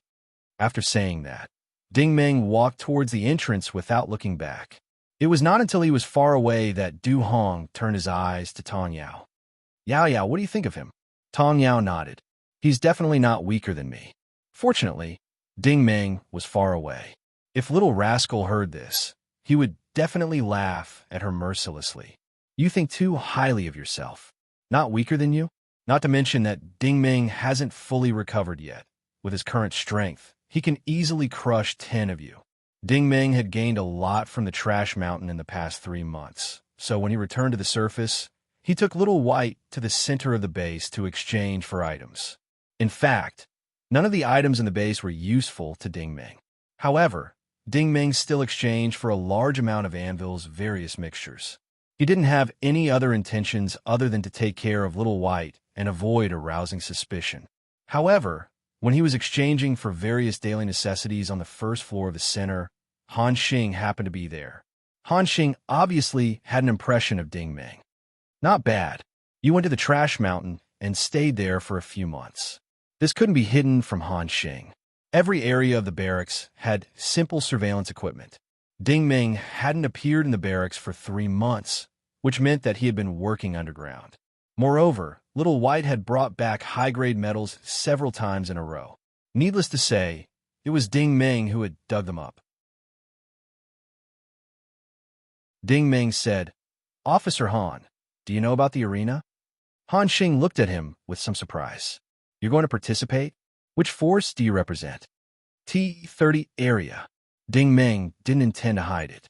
Han Xing said, "Du Hong's group?" Ding Ming nodded. "Yes." Han Xing's face was a bit ugly. In principle, Officer Sam doesn't support the operation of the arena. The Iron Main Empire's higher-ups also don't like such places. However, the arena is indeed good for maintaining order in the trash mountain. Ding Ming could still understand the meaning of this official tone. To put it bluntly, the center of the base had tacitly acknowledged the existence of the arena. It was just that they didn't support it on the surface. Ding Ming said, "Officer Han, what do I need to pay attention to?" Han Xing couldn't help but smile bitterly. "You need to pay attention to your life." Ding Ming pondered and said, "What if I can keep my life?" Han Xing's expression became strange again. "Are you sure?" Ding Ming nodded affirmatively. "I'm sure." Han Xing's expression became complicated. "When you first came, do you remember what I told you?" Ding Ming said, "Of course I remember. I've always kept your words in mind." Han Xing sighed. "Actually, Duhong's strength is not bad. At least in this Akashic sodium concentration camp. For an Imperial warlord, this is not a place to stay for long." Ding Ming didn't answer. He was carefully thinking about what Han Xing meant. Shouldn't stay for long? Wasn't it not here? If not here, where could it be? The Norse Empire? Han Xing seemed to know what he was thinking. He sighed and said, "The Iron Mane Empire often exchanges prisoners with the Norse Empire. You have to know that the real enemy of the Norse Empire has never been the Iron Mane tribe. The Iron Mane tribe has a place like this because of their own development needs." This was very obscure, but Ding Ming could still understand. No matter how the war between the Norse Empire and the Frogman Kingdom ended, the Iron Mane Kingdom would benefit the most. As a small country, the Iron Mane Kingdom could wait for an opportunity to develop. The Iron Mane Kingdom and the Frogman Kingdom had no time to care about other things. Ding Ming was silent for a while. "So, the opportunity to exchange prisoners isn't very common, right?" Han Xing glanced at him. "That depends on who's paying attention." Ding Ming didn't understand this. Fortunately, Han Xing took the initiative to explain. "Do you think people like Du Hong and Di Hao get a lot of attention?" Ding Ming said, "Sir, are you saying that they don't get a lot of attention?" Han Xing sneered. "People who don't even dare to fight in the arena are destined to spend the rest of their lives in this place. What kind of attention do they get? Sir Sam has always admired people who dare to fight. The Norse Empire and the Iron Mane Empire share this. You're from an empire, so you should have known this many years ago." The Norse Empire had always respected the law of force. Whoever had the biggest fist was the law. "I understand. Thank you for your guidance, sir," Ding Ming replied. Han Xing looked at him. "Then do your best. The person who survives to the end will be the winner. Also, let me remind you, don't be afraid. Sir Sam likes to watch the performances in the arena when he's free. Sometimes he'll be there as a guest." Ding Ming nodded and didn't ask any more questions. In the hall on the first floor of the base, if he asked too much, it would inevitably arouse the suspicions of the Iron Mane soldiers. After all, Han Xing was a soldier of the Norse Empire. There were some things that needed to be said. Whether or not Ding Ming could connect with Han Xing depended on his own strength and intelligence. After returning to the barracks and training alone for 2 days, Fong came as expected. The next thing they needed to do was to go to the arena. The arena was located at the very center of the entire Garbage Mountain range. It was more than 700 kilometers away from the camp. With the facilities of the camp, most people would have to leave 2 days in advance. However, Du Hong was quite capable. He actually managed to get a small transport vehicle. This way, it would only take 4 hours of driving to reach the arena. The Akashic Sodium Arena was built 2 years ago, and it holds a tournament every 3 months on average. It's specifically used to settle disputes between the major factions. Each faction has 3 slots, and each slot is usually limited to 1 person, with a maximum of 3. Along the way, Ah Fong explained the rules of the arena to Ding Ming. The rules are very simple. Either you win or you die. Of course, you can also surrender. Regardless of whether you're a participant or an audience, everyone who enters has to pay a registration fee and an entrance fee. Ding Ming was surprised. "We have to pay." "Yes," Fong said seriously. "And it can't be the currency of the Frogman Kingdom. It can't be the currency of the Norse Empire. The galactic coin." Ding Ming was stunned. "The Norse Empire's galactic coin? How do I get it in the Steel Mane Empire?" Fong waved her hand. "You don't have to worry about the fees. Brother Hong has already arranged it for you. You could just go there. Ding Meng said in a low voice. The arena is probably related to the base center, right? Fong didn't hide it from him. The base center will take 10% of the revenue from the arena as construction and management fees. Ding Meng asked calmly, and then Fong said, the base camp is contracted by Sam. Of course, the fees have to be paid by the galactic merchants or the black market. Ding Meng immediately understood. If the Steel Mane soldiers wanted to buy equipment, their first choice would be the Norse Empire. The Empire's equipment was much better than the Frogman Kingdom's. No wonder the arena charges galactic coin. Could it be that Captain Sam had connections with the Norse Empire? Ding Meng fell in a deep thought.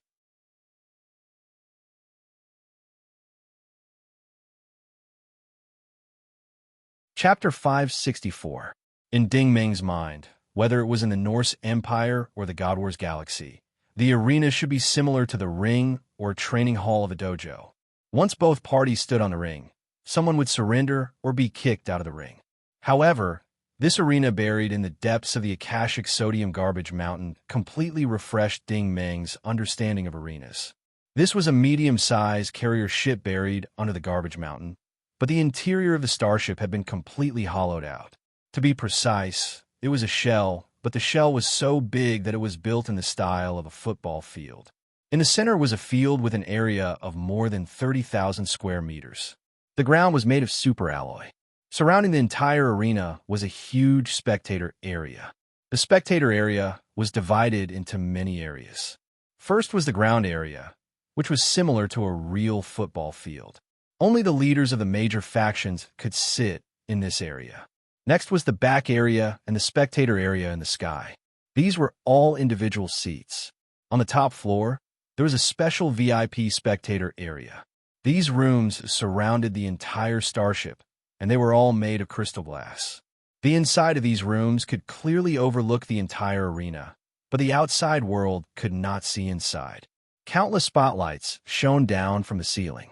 Tens of thousands of Steel Mane people and human soldiers stood up at the same time, baring their fangs and brandishing their claws as they cheered.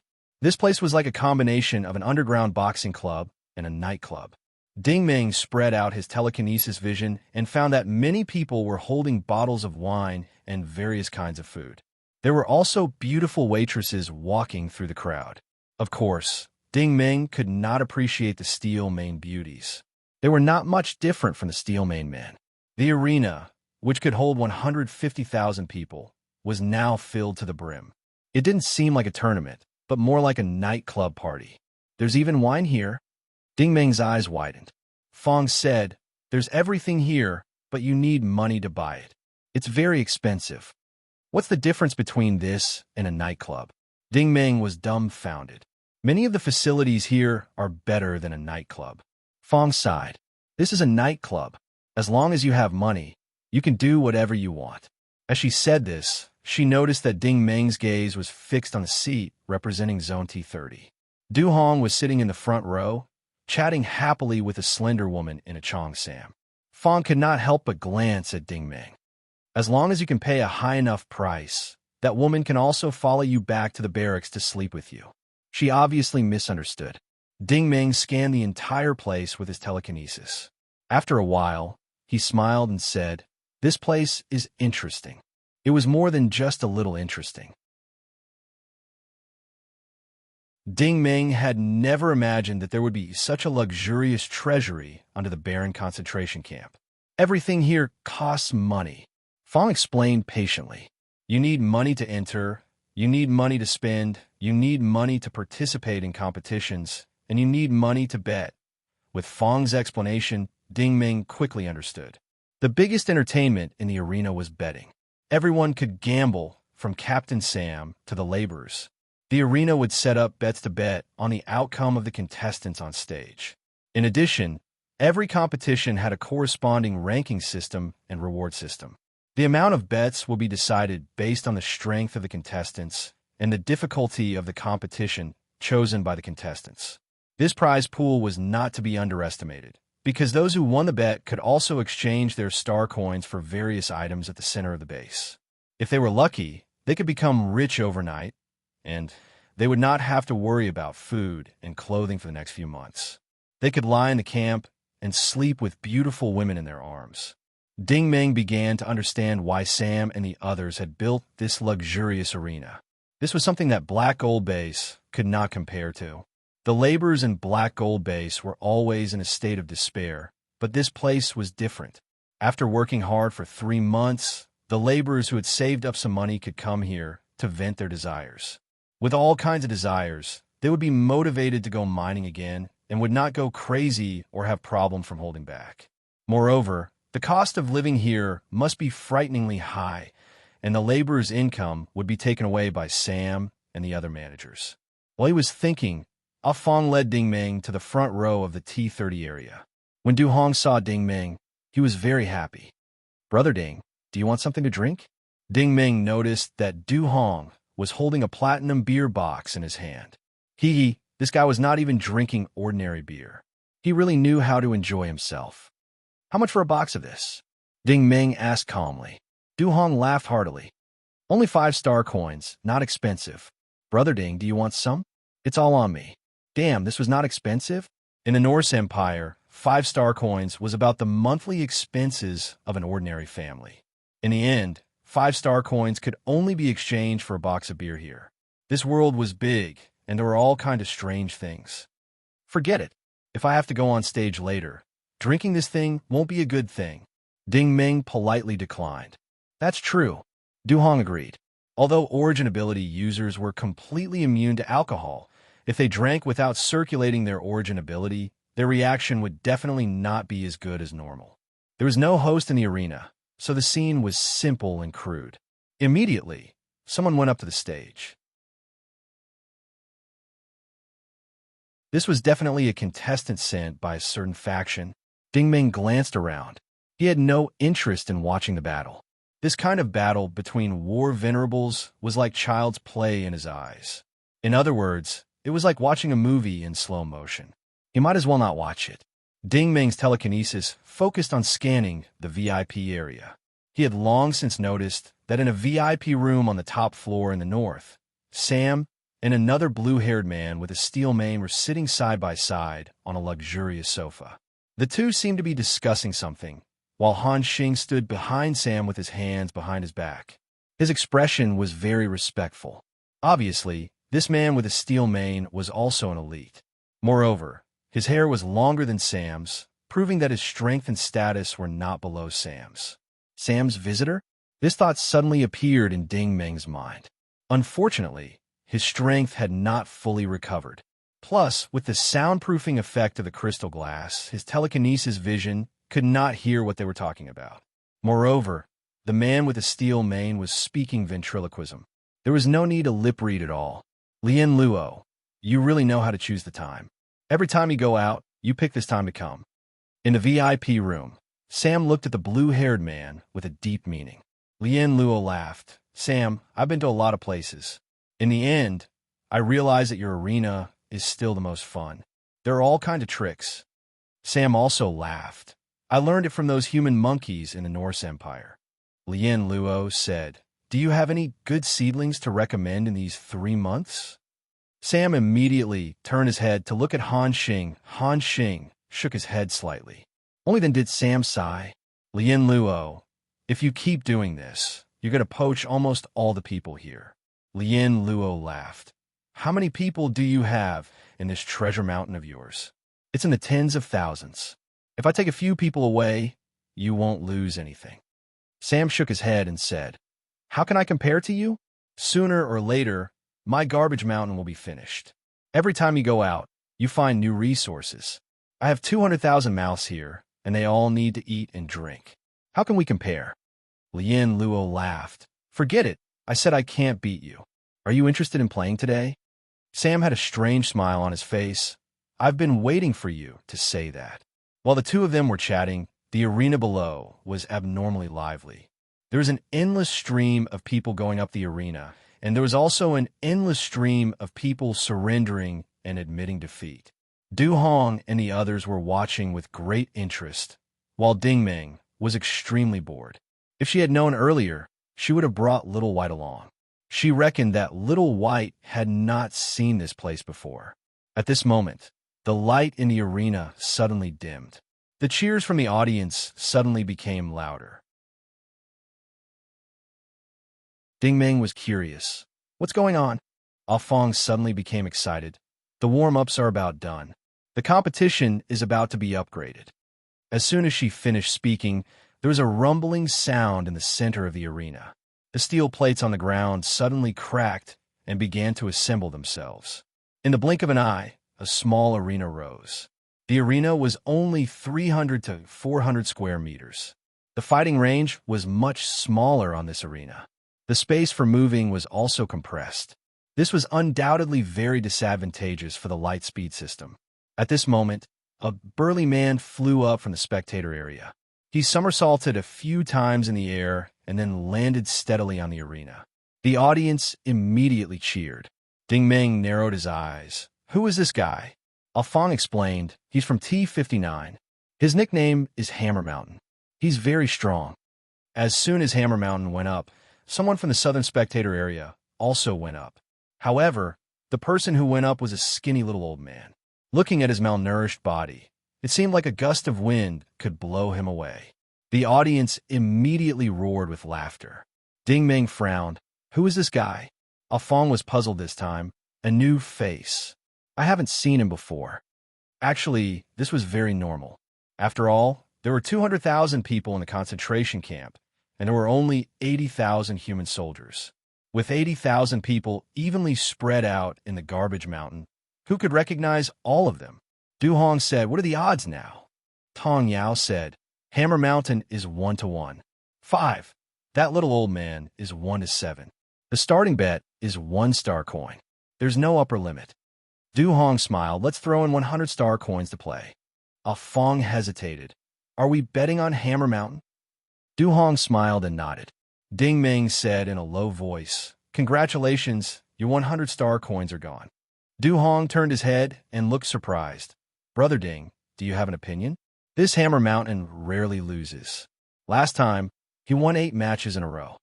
Ding Meng said, other than betting on the outcome, what else can we bet on? Ah Fong said, you can buy anything? Buying time, buying rounds, buying moves, anything is fine. Ding Meng said, if I had money, I would bet on this old man to win. Oh, Du Hong and the others all turned to look at Ding Meng. Why? Ding Meng said, 5 seconds, 1 move. What do you mean? Du Hong and the others were confused. Ding Meng sighed. What I mean is this old man could defeat Hammer Mountain in 1 move within 5 seconds.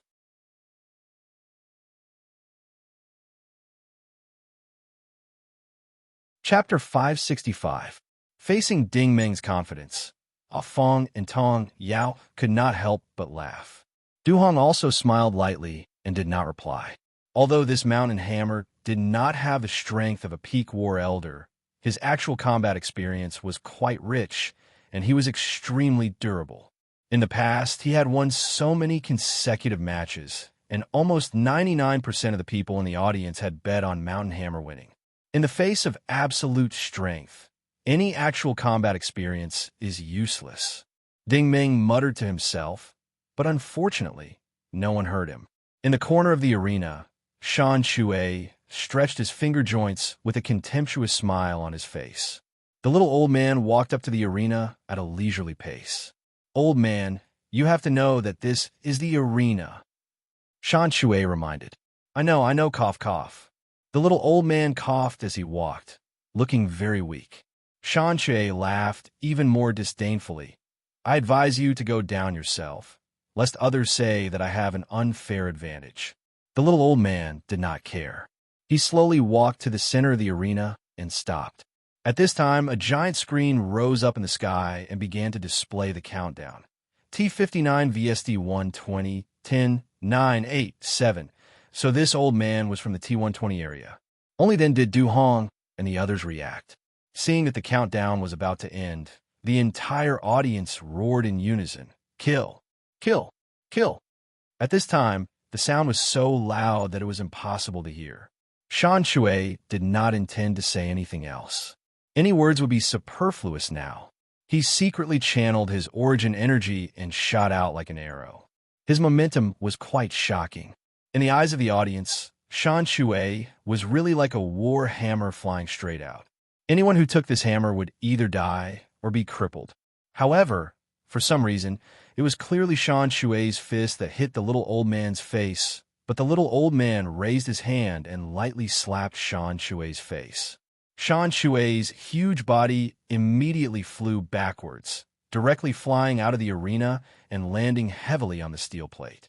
The cheers of the audience came to an abrupt end. Du Hong and the others also widened their eyes. What was going on? Ding Meng let out a sigh. Although it looked like a slap, in fact, the old man had slapped Mountain Hammer's neck 5 times in a row. Because his hand speed was too fast, it looked like a slap. Actually, it wasn't that fast. It was just that the people around were too weak to see it. Du Hong turned his head and looked at Ding Meng in surprise. Brother, Ding Meng did not have time to explain to him, because at this moment, there was another series of noises coming from the ring. All the steel plates were being reassembled and deformed again, proving that the level of the competition was still increasing and the difficulty was still increasing. 10 seconds later, the ring turned into a steel rack that looked like a warehouse rack. The rack was square and had 5 floors. The little old man didn't leave. He stood in the middle of the first floor, but 3 strong men appeared on the periphery of the first floor. Each of them held a long blade that shone with a cold light. When Ding Meng looked up at the screen again, it still showed T-59 vs ST-120. It seemed like T-59's people were not convinced. They sent 3 people into the ring at once, and they were even armed. The audience did not doubt that these 3 people would be any weaker than Mountain Hammer. Du Hong could not help but say, "It's a 1v3 this time. What do you think, Brother Ding?" Ding Meng's eyes flickered. "How many minutes will it take?" Du Hong hesitated and said, "T-59? Ding Meng shook his head gently. These 3 people are no match for him. Du Hong was shocked. Could it be that this old man is also a combat master? In fact, Ding Meng was also puzzled. When the little old man entered the ring just now, his aura was faintly discernible. This was not a problem with Ding Meng's perception, but the little old man was deliberately controlling his aura. However, if he dared to enter the ring, he would at least be a warrior. Therefore, Ding Meng concluded that this person was definitely not below a combat master. When the little old man attacked, Ding Meng immediately discovered that this person's aura was around that of a beginner combat master. This was a strange part. A combat master status in the Norse Empire was probably not low. It was really hard to understand why he was willing to become a captive and work as a coolie in this garbage mountain. However, the few people in the arena had already started fighting. 3 shiny long sabers were like 3 agile snakes that chased after the little old man as if they had eyes. However, the old man's movements were quite fast. He constantly flashed around the 5 layers of the steel frame, and the long sabers slashed the steel frame with a series of crackling sounds. The scene was quite thrilling. What do you think of this person? Sam turned his head and looked at Lien Luo. Lien Luo shook his head and said, "Not very good. His strength can barely be considered elite. However, the person I want is not just strength." This was not said to Sam, but to Han Xing behind him. Han Xing understood and immediately stepped forward. "Sir, this person rarely engages in underground mining." Lien Luo nodded, a trace of disappointment flashing across his face. As they spoke, the ring changed back to the small ring from before. This was because the long blades of the 3 brawny men had fallen out of their hands.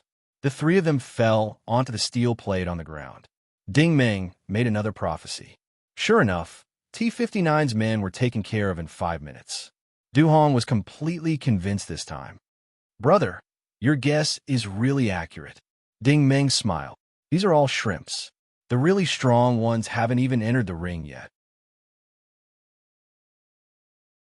Du Hong was a little dumbfounded. If these fierce people were shrimps, wouldn't his strongest subordinates, Tong Yao and Meng Chun, be sending themselves up? Why would he fight for those crystal-carrying matrix bodies? Looking at his ashen expression, Ding Meng guessed what he was thinking.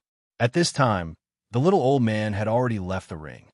He was probably not in the mood to continue fighting. Immediately, someone from the east walked up to the ring. This person was extremely fat and huge. His height was about the same as an adult Steelmane man. He was practically a mountain of flesh. As soon as they saw this person, Fong and the others' faces became a little fearful. Ding Meng sighed. Is this person the lunatic you were talking about? Du Hong nodded expressionlessly. He's one of Imperial Group's subordinates. He once had a glorious record of winning 12 consecutive matches. Meng Chen slowly stood up and seemed to be preparing to enter the ring. Forget it, you'd better not go. Ding Meng sighed helplessly. Meng Chen was stunned. Why? Ding Meng looked at him mockingly. What are your chances of winning? Meng Chen gritted his teeth and said, at least 50%. Ding Meng laughed disdainfully. You really think too highly of yourself. How could a 50% chance of winning be called a chance of winning? With his size, even if you and Tong Yao work together, you'll all die if you go up. These words made Tong Yao's face turn ugly. She couldn't help but say, do you think you can deal with him? Ding Meng ignored her. He turned to Fong and said, how much money do the contestants get if they win a match? Fong said, well, it's based on the base of the prize pool for each match. The higher the level, the bigger the cut. The worst one can get is more than 10,000 yuan. Ding Meng turned to look at Du Hong. How much money do you have? Du Hong hesitated. Well, I have more than 50,000 yuan. Ding Meng smiled. I didn't know you were so rich. How about this? I'll go up, and you bet on me winning. However, I want half of the winnings from each match. What do you think? Hiss. Everyone sucked in a breath of cold air. This kid was really evil. He wanted to take a cut from the prize pool, and now he wanted to take a cut from Du Hong. Did he really think he was an invincible god of war? Du Hong was a little hesitant. Brother Ding, can you beat Madman? Ding Meng smiled and said, let's not talk about anything else. If I'm not there, do you think you can beat the people of T-36 and T-120? What did he think he could do? With this madman and the little old man, Du Hong's side would definitely be finished with only Meng Chen and Tong Yao. Du Hong was not an idiot. He could tell that the little old man was most likely a combat master. Du Hong had no choice but to grit his teeth. All right, Brother Ding, you go. Ding Meng gave him a meaningful look. I happen to be short of money. Just like the little old man, Ding Meng walked slowly into the arena with his hands behind his back. The moment he stepped onto the stage, the entire arena burst into laughter. How should they put it? Ding Meng did not look like he was here to compete. He looked like he was here to be a joke. Ding Meng was only wearing a pair of underpants and a belt. He was naked everywhere else. The key was that his body was in stark contrast to Madman's. In the eyes of many people, Madman could probably crush Ding Meng to death with a single slap. In fact, Madman had done the same in the past matches. He had taken advantage of his body size to grab his opponent and either crush them or slap them to death. If he could not slap them to death, he would throw them out of the arena. Madman looked at Ding Meng with interest. Is Du Hong at the end of his rope? If he really can't find anyone, he's just going to find a piece of trash to make up the numbers? Ha! I've never met an opponent like you before. Ding Meng was not angry. He laughed and said, you won't meet me in the future. Madman raised his head and laughed. Brother, don't worry. I won't kill you.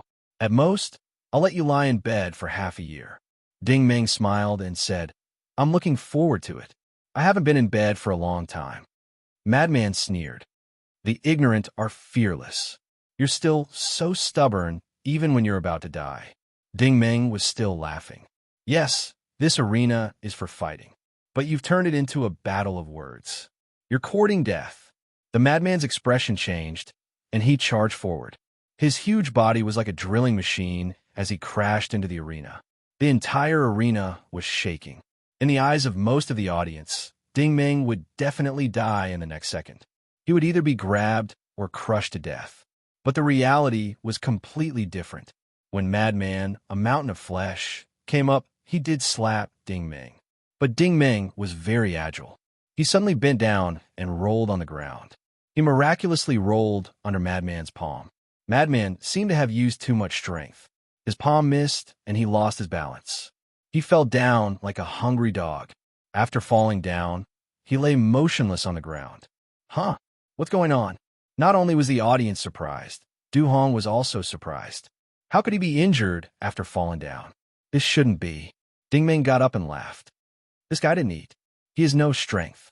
Only he believed this nonsense. No one in the audience doubted that madman. A mountain of flesh had no strength. In the VIP room, Lien Luo's eyes suddenly lit up. This guy is interesting. Han Xing immediately went forward and explained calmly. He's new. He works in the T30 area. He's an expert in gathering. Lien Luo's eyes lit up even more. Good. Sam immediately ordered, upgrade the competition. Increase the difficulty. Han Xing respectfully replied, I'll inform the control room immediately.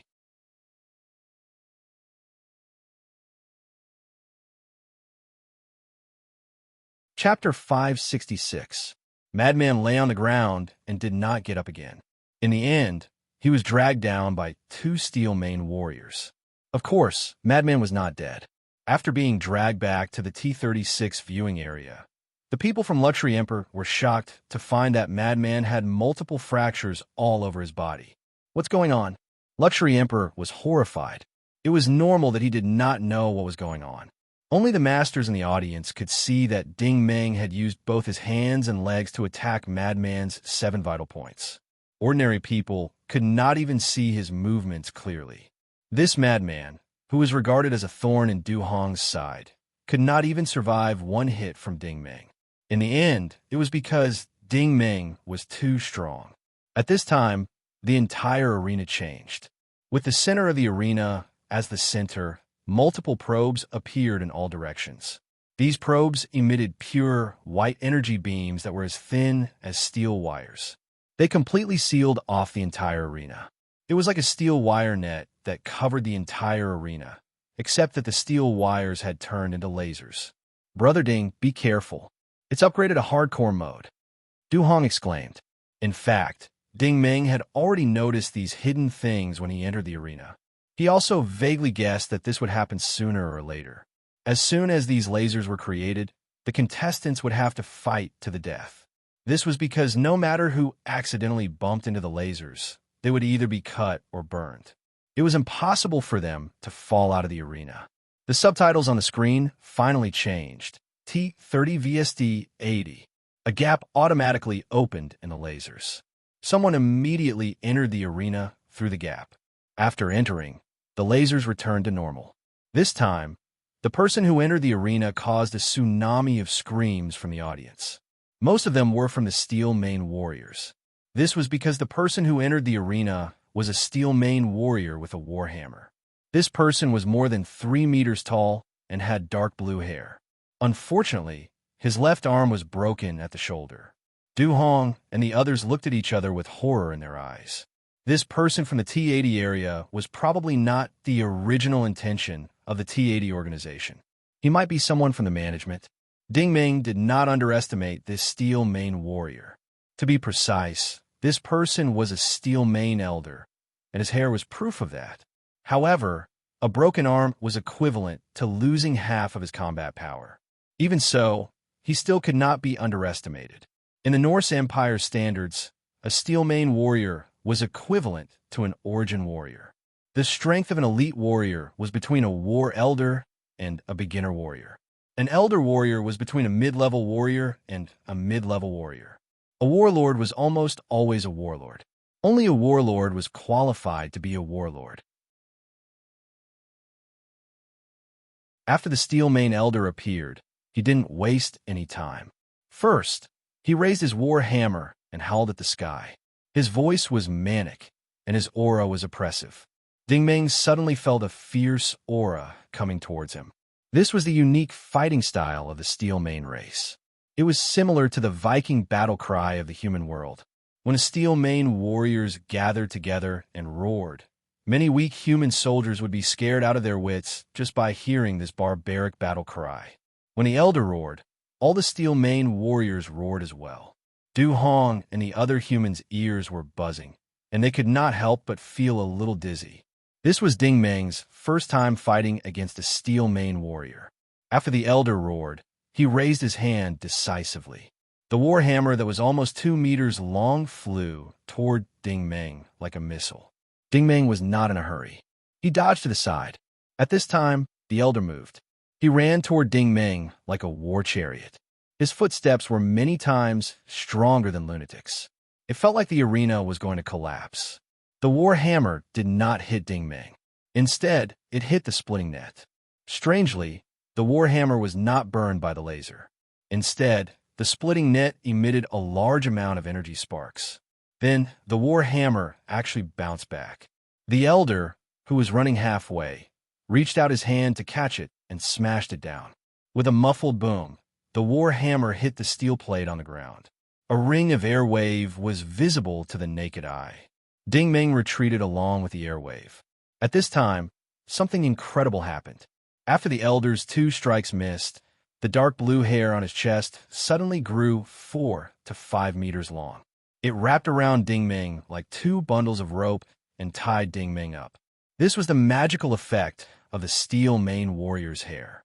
This dark blue hair was extremely flexible. Even the ordinary alloy blades of the Empire could not cut it. After being tied up, the more one struggled, the tighter the hair would become. After Ding Meng was tied up, the elder approached again. He raised his hand and smashed again. This time, it was very difficult to dodge. However, it was a pity that this elder had lost an arm. After missing the second hammer strike, he stood up to strike the 3rd time. For an expert like Ding Meng, this little bit of hesitation was undoubtedly a huge flaw. With a loud boom, the warhammer was kicked back by Ding Meng's outer instep. The elder reacted quickly. He used the force to support the warhammer on the ground. Then, he stretched his body and kicked Ding Meng's head. The strength of this kick was so strong that the audience held their breaths. The sound of the metal boots breaking through the air was like a sharp whistle. It was not hard to imagine how a human body could withstand the strength of this kick. Pong!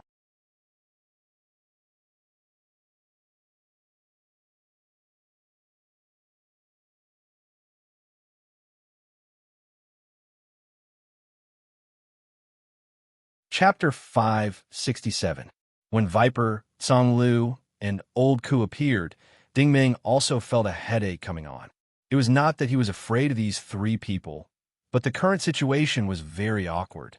He could sense that they were a combination of 2 high-level war venerables and a beginner combat master. It would indeed be difficult for him to deal with these 3 without exposing his trump cards. Viper was wearing a pair of shiny green metal gloves. He did not hold back when he came up. "Kid, even if you're new here, you should know the rules." Ding Meng asked curiously, "What rules?" Song Lu said proudly, "Since what did a bunch of trash have a right to covet the new district and container?" He was not scolding him, but hinting at Du Hong. Du Hong's face turned red when he heard this. If his 2 subordinates had not died, he would have been qualified to fight for territory with the T-40 combatants. But if he wanted to rely on Meng Chun and Tong Yao, it would be wishful thinking. Ding Meng gently rubbed his palms. "Correct. Trash shouldn't covet it." When he said that, Ding Meng appeared in front of Song Lu in a flash. This was the classic move of a fish leaping over the dragon's gate. Song Lu was not prepared for his sudden attack at all. Moreover, Ding Meng's flash was neither instantaneous step nor instantaneous step. It looked like he was flying, but not flying at the same time. It gave people the feeling that it was hard to tell if it was real or fake. But in the eyes of an expert, this was a classic example of someone who was not strong enough to fight head-on. With a bang, Song Lu's temple was unfortunately hit.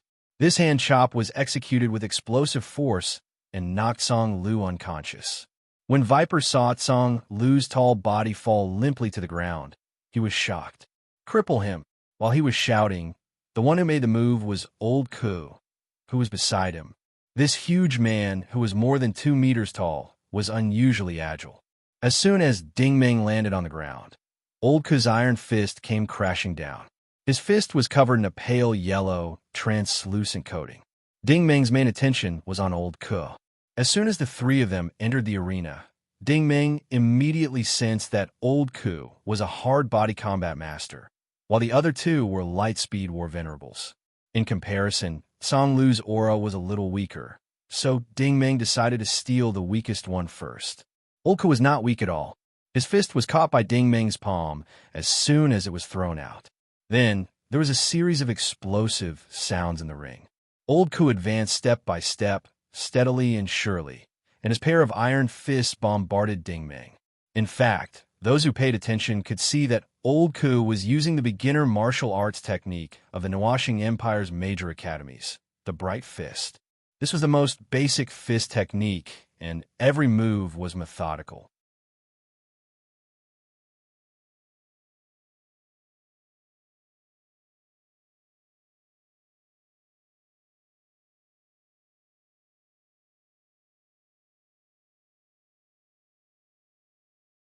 Chapter 568. While the audience was cheering wildly, Du Hong and the others had ashen expressions on their faces. Are you going to bet or not? Alfong was nervous again. She didn't know the identity of the old man, but she knew the woman on the stage. She was the famous Bat Queen of the concentration camp. She had a brilliant record of 17 consecutive victories and was a fierce woman who had almost never lost. Du Hong was terrified this time. Although Ding Meng's performance was outstanding, he didn't think that Ding Meng could shake the two in front of him by himself. The countdown came quickly, but the three on the stage stood still quietly. The Bat Queen hooked her finger at Ding Meng and smiled charmingly. What's wrong? Are you scared? Ding Meng also smiled. It should be said that I'm not the one who's scared. It's you guys. The old man narrowed his eyes. Young man, you're quite calm. Ding Meng smiled. It's not like I'm the one challenging you. Of course I'm not in a hurry. As soon as he said this, the Bat Queen's figure became faintly blurred. As she blurred, Ding Meng's figure also dimmed slightly like a mirror image. Suddenly, there was a slight rustling sound in the air, like a drizzle passing over the stage. Not long after, the two figures returned to normal. Oh, what's going on? Everyone started to discuss among themselves. No one knew why the three of them were standing still. In fact, these people didn't know that in that short moment, the Bat Queen had already exchanged blows with Ding Meng. She didn't use any martial arts skills. Instead, she rushed in front of Ding Meng with pure speed. She raised her hand and directly stabbed at Ding Meng's chest with a knife hand. These people who had reached the combat master level were far more cautious than the average origin ability user. The Bat Queen's move was undoubtedly to test Ding Meng's basic skills. If Ding Meng's basic skills weren't solid, then she could easily kill him. If Ding Meng had some strength, then she and the old man would work together to deal with him. Thus, her sweeping hand blades were actually 8 stabs in one go. She was very confident in her speed, be it movement techniques or hand speed. Few light speed combat masters of the same level could be faster than her. Ding Meng was indeed stunned by the Bat Queen's skills.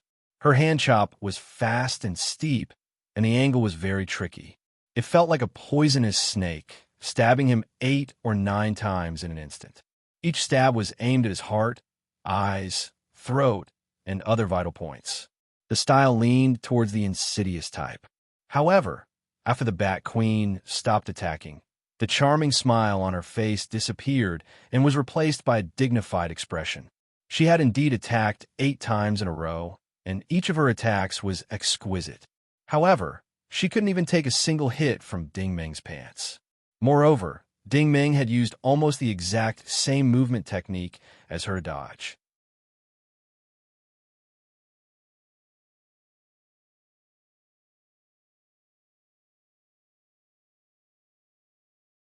There was an earth-shattering explosion. A large ball of colorful light exploded in the center of the 4 pillars. All kinds of starry energy scattered in all directions. It was obvious that some kind of energy weapon had exploded. Of course, no one thought that this was a weapon that Ding Meng had hidden on him. No one would have thought that the Bat Queen's translucent gauze clothes hid such things. When the ball of light exploded, the Bat Queen's body flew out from between the 2 pillars on the west side. She had obviously used the aftermath of the explosion to knock herself out of the ray cage. She did not care what happened between Ding Meng and the little old man. She wanted to get herself out of the cage first. However, her wishful thinking did not work. When she flew out and was hit by the explosion, Ding Meng took a deep breath. With a pop sound, A stream of light as thin as a needle shot out from his mouth and hit the Bat Queen's shoulder like lightning.